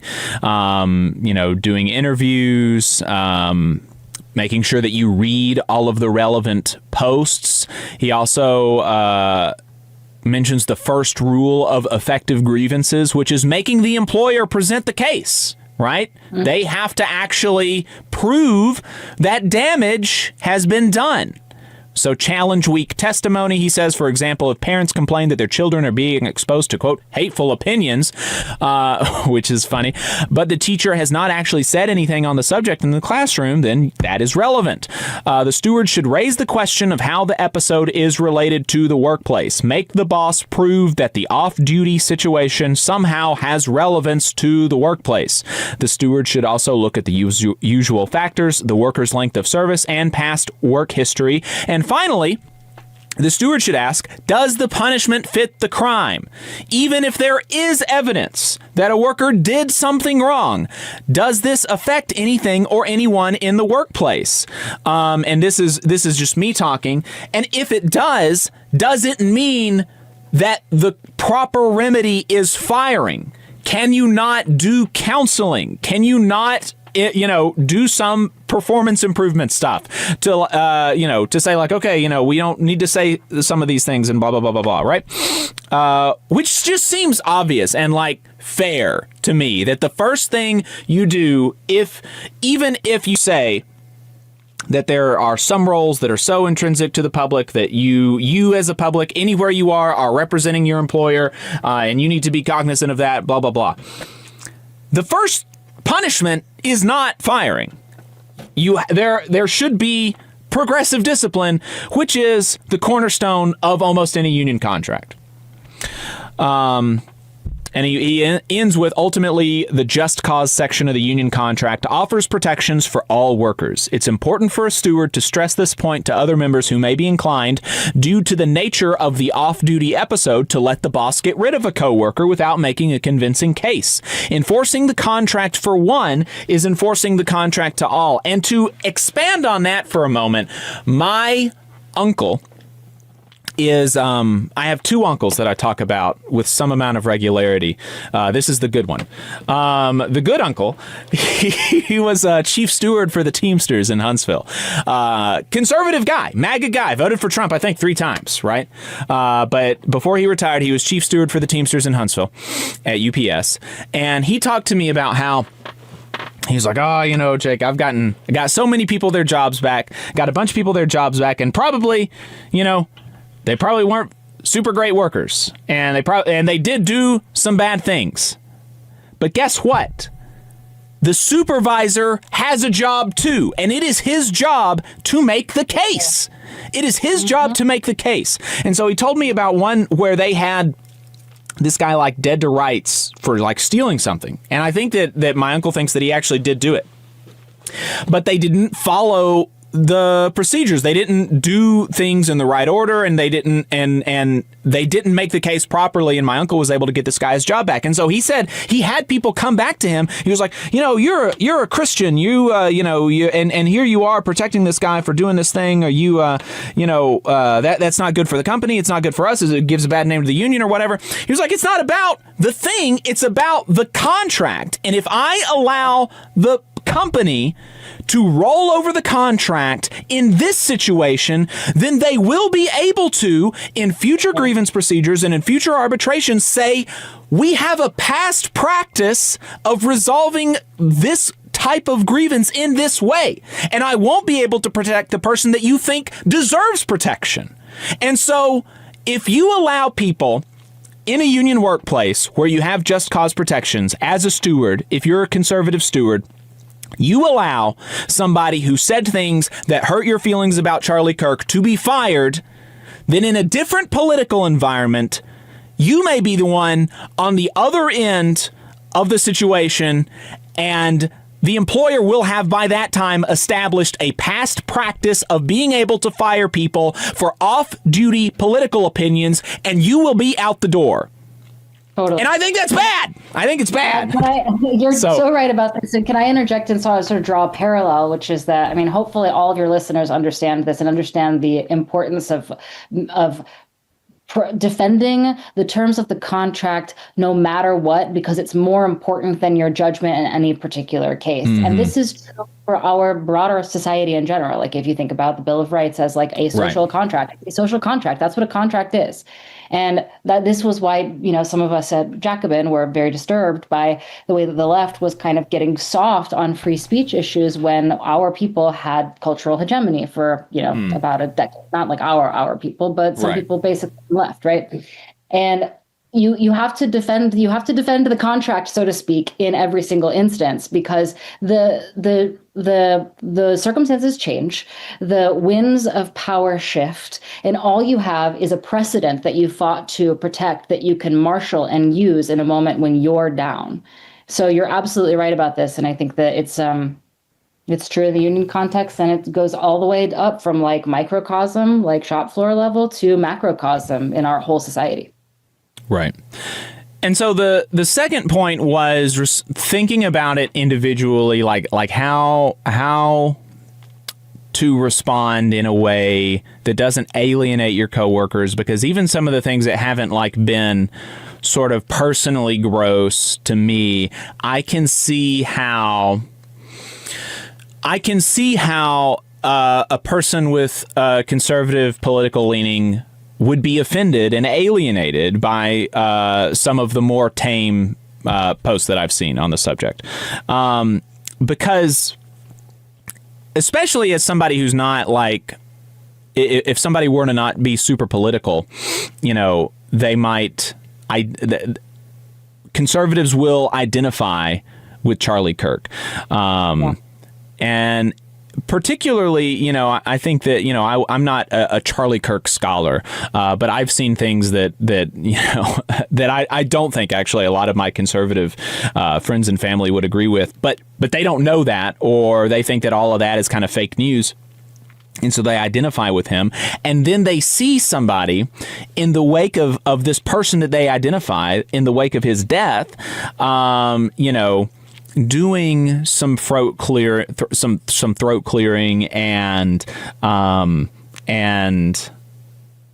saying, it's bad that he died, but I really vigorously disagree with this person, and I want to talk about why I disagree with them. And I think that that's important, and it's valuable as an exercise to do that, because I don't think that his canonization should go uncontested. Like, I think that it would be bad for Charlie Kirk to, become like an MLK figure. Like, I think that would be bad for the political culture of the country. But I also, as an organizer and a unionist, I also understand how that would generate feelings in my sisters and brothers on the job. And so I am really struggling with, what does a person on the political left who's kind of, their goal is to generate a movement that is capable of standing against capital. And so how do you do that? And to do that, you're necessarily going to have to get people on your side that disagree with you politically. And so, in this situation particularly, how can we do both of these things? And, I think that y'all are modeling it well at Jacobin, as well as you can. But of course, you're always going to get people who are like, well, just because you disagree with him and you're saying all of this in the wake of his death, this is what you would say in the wake of my death or whatever, and you don't actually care about me. And so I don't know. I'm having, I don't know. I go back and forth on it a lot because so many people in my life and people in our unions, are conservative, and they at this point they do identify with Charlie Kirk, even though it's not like they were regular listeners before. And so I don't know. I'm just interested. I don't have an answer on this one. I'm just interested in any reflections that you might have. Well, it's a big question, but I'm with you on thinking that it's a difficult question. And I think I'm getting a little sick of some people on the left acting like it isn't, or it doesn't matter, or like the answer is just to say like, F Charlie Kirk, because we have to fight the forces that are trying to force canonize him, and that there isn't like an actual quandary here in terms of how we like bridge these divides.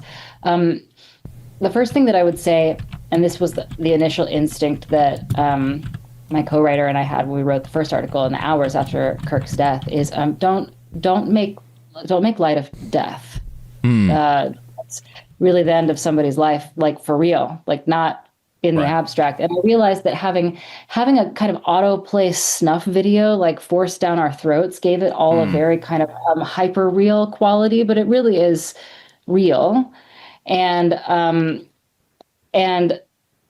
the first thing to do is to just try to ground yourself in your own humanity and make sure that in everything that you say, you are being appropriately deferential to the seriousness of the subject matter. And then I think there are some people who on the left, some of the more like glib, I guess, detractors in this moment, who would say, well, Charlie Kirk did not give people the decency, right? He didn't have the decency to. There are many times where it is true that Charlie Kirk acted quite snide in the aftermath of death and did not himself give the subject matter the reverence that it deserved. It doesn't then follow that you then do the same thing. First of all, the conservatives who identify with Charlie Kirk don't actually know that. They are actually in a like political echo chamber and probably are not familiar with that. People on the left have been able to locate those moments and circulate those in our own media channels. And so we're actually quite familiar with them, but a lot of other people are not and have not and don't know what you're talking about. Secondly, just because he did doesn't make it okay for you to. It's not a good idea. In fact, that would be my primary quibble with Charlie Kirk, is that I don't think that he was sufficiently respectful of the humanity of all of the people who occupy this society. And that's an issue that I have with him. And so why would I then replicate that issue in myself? It's just creating an irony trap for myself. This is something that I would like to promote, this kind of sensibility on the left in general. Okay, here's another anecdote that might help. some kids came into my wife's 5th grade classroom saying Charlie Kirk died. And the other students didn't know who Charlie Kirk was because their parents hadn't told them and they hadn't heard it. And so they said, Miss Day, who's Charlie Kirk? And she was panicked for a second and then remembered that she has a good solid union contract. And then she said, well, she's realized that she's allowed to talk to these kids in a way that's developmentally appropriate. She's not going to get in trouble. So she just said, Charlie Kirk is a man who was very involved in politics on a particular side of the issue. And he was killed by someone who did not like what he was saying. And that people in this country are very split on it. And one of the first kids' response was he a good guy or a bad guy? Oof. Because they wanted to know if they should feel happy that he had died or sad that he had died. Now, I beg people on our side of the issue to take stock of this anecdote. Do you have a brain that is more developed than that of a 5th grader? Or do you have a brain that is exactly as developed as that of a 5th grader? Because that's how a 5th grader was dealing with the situation. If he was bad, I'll be happy. If he was good, I'll be sad. But we're adults and we're capable of thinking through questions that are this complicated with nuance. And we're able to say things like, it is bad that someone was killed in the act of sharing his political opinion, even though I do not agree with his political opinion. And now, since we're on the topic, I will tell you why. So it's a matter of holding both of those at the same time and making sure that the person that you talk to really believes that about you. Like they can really feel that coming off of you, that you're sincere in that regard. And that's kind of a hard thing to articulate how you get it across, but people can tell if you're being funny. Like if you're real and you're like, wow, that's genuinely a serious issue. And that's really sad. And it's a violation of free speech, actually. And it's concerning because it indicates a rise in political violence. And that makes me worried for everyone in my country, not just my side. Can people feel that off of you or not? Do you mean that or not? Are you saying that because you really believe it? Or are you saying it because you're clearing your throat and you're trying to rush to get to your point, which is just to shout somebody down and poke holes in their martyrization project and kind of make them feel like a fool for canonizing or doing hagiography of this guy that was actually kind of a schmuck, which he was. So I wouldn't rush through that part. I mean, I would try really hard to be sincere. Ben and I did in the first piece that we wrote. I think we were like, well, we're not just clearing our throat and covering our asses when we say that this was a sad moment. This really was a very sad moment for America. And it's certainly like we said, it's not good news for our side, obviously. So we're very sad in that regard as well, but mostly just for everybody who lives in this country. It's a sad moment. It does disturb me that people are martyrizing Charlie Kirk and also talking about him in ways that his record does not deserve. Talking about him like he was the guy who always played nice or was the great unifier or was so calm always and eager to diplomatically persuade always. I mean, look, he was a prismatic man. He had many sides to him. There were times when he did do that. He debated my co-author, Ben, and Ben found him to be a relatively fair and even-handed debate partner in that particular instance. But certainly there are not things that have circulated since his death that indicate that there were moments when that was not how he behaved and when he was being highly disrespectful to his debate partners. And when he was just engaged in a kind of profound dehumanization of people who were different, especially people who had less power in society than him. He was kind of schmuck. I really like what you said about the, really making sure to center that, I mean, if our political project is anything, it is to, increase human flourishing, for the betterment of human life, to make people's lives better. We center the value of human life. I do. And this was the ending of a human's life who was, all of the political things that we disagree with, but, he was a person that people loved, and that had a family, and he's now gone from that. And that's the whole reason that, I want to have an effect on the world is because I want that thing to happen to less people. I want less people to die. I want more people to have more fulfilling lives. And you mentioned that some people might respond that he did not do that all the time. And I mean, they'll say, Charlie was not as good of a person as you. And To which I would say, I know, I feel a little bit better about I'm a little more grounded in myself and my values and my principles than perhaps Charlie was. And I'm going to be able to maintain that through this moment as well. And I do want to just share at least just one of those moments that I found, to me, was one of the more oh wow, that's really, really, really, really gross. He was being interviewed by some fellow. I used to say, hey, as a gay person, you as a gay person would go to Gaza, they would throw you off tall buildings, right? Well, now they don't have any tall buildings left. Maybe don't kill Jews, stupid Muslims. And it's well, actually the super vast majority of the people who have been killed in Palestine did not kill any Jews. That's not what's happening there. And that is, that was a joke. It was played as a laugh line, and it got laughs about people dying, and that it physically made me feel the way that I felt when I saw this person on Twitter saying, hopefully the family's next and the little kids or whatever. That physically, I felt that physically, and it made me ill. And this video of Charlie Kirk makes me ill. And I think that both of those should, even though, even with one being about the guy who made if something happened, God forbid, to that woman on TikTok, and then somebody else makes another video saying what she said about Charlie Kirk about her, that would make me ill, because I don't like it when human life is snuffed out. And it's sad. It's not a laughing matter. Yeah. And just because Charlie, like you correctly pointed out, an instance in which he made light of it. There's another example too.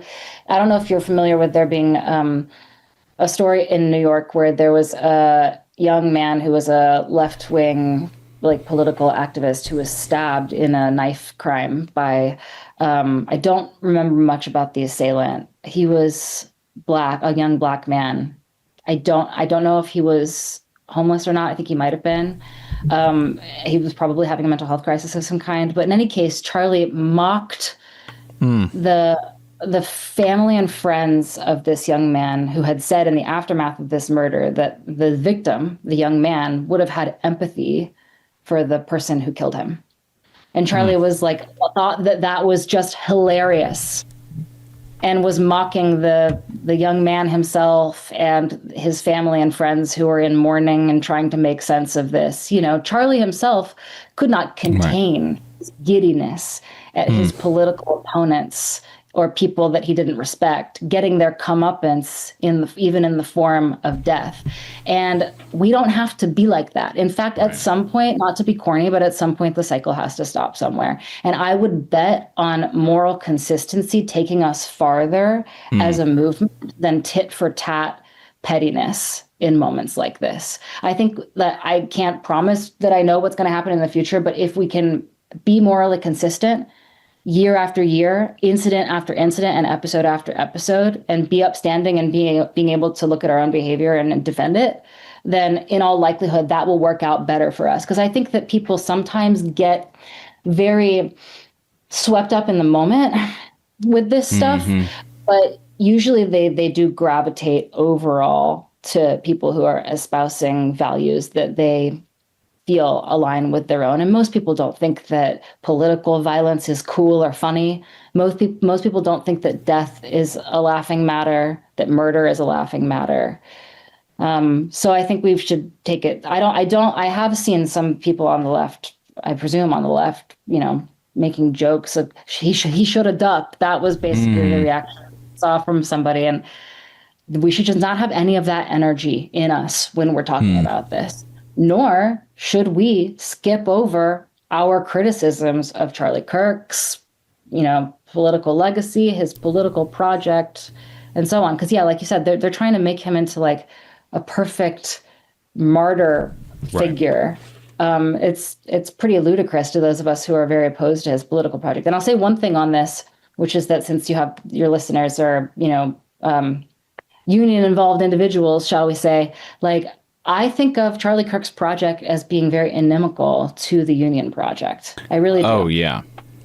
Because think about it this way. For one thing, Charlie Kirk was very negative about unions in many different contexts, just directly. And he primarily had an issue with teachers' unions because that allowed him to fight his culture war at the same time that he espoused his anti-union ideas, and he liked to meld those two things together. But it hurts the entire union movement when Charlie Kirk would say things like talking about teachers' unions as basically legalized cartels and talking about them as like these. That's the phrasing that he would use, and I think we all know how that hurts the labor movement. But more than that, Charlie Kirk was above all devoted to the maintenance of what he considered to be natural hierarchies that were being disrupted by leftists who he thought were socially engineering society to knock people off the pedestal who were there because they deserved to be there. So Charlie thought that, native-born Americans, white people, men, straight people, Christians, and so on, people who occupy the upper echelons of society got there because they were naturally superior, and that the left's project was to try to superimpose equality on that natural hierarchy in a way that just screwed everything up and made society worse. Well, guess what? What do you think that means about bosses and workers? Like, the implication of that for bosses and workers is crystal clear. Charlie Kirk thinks that your boss is your boss because your boss is better than you, literally made of better stuff than you. And generalizing that attitude about natural hierarchy and natural domination cuts against the very the bedrock principles of the labor movement, which are that we are all made of the same stuff and we are all created equal. We are bound together in these particular kinds of social relations, employment relations, economic relations, but we're just people, you and me. I don't think Charlie Kirk thought that. I think that he thought that there were people at the top who got there because they were supposed to be there, and the rabble needed to be kept out. Yeah, one of the things, my brother Adam, who does this podcast with me, he says that one of his kind of like guiding political philosophies is ain't nobody better than me and I ain't better than nobody.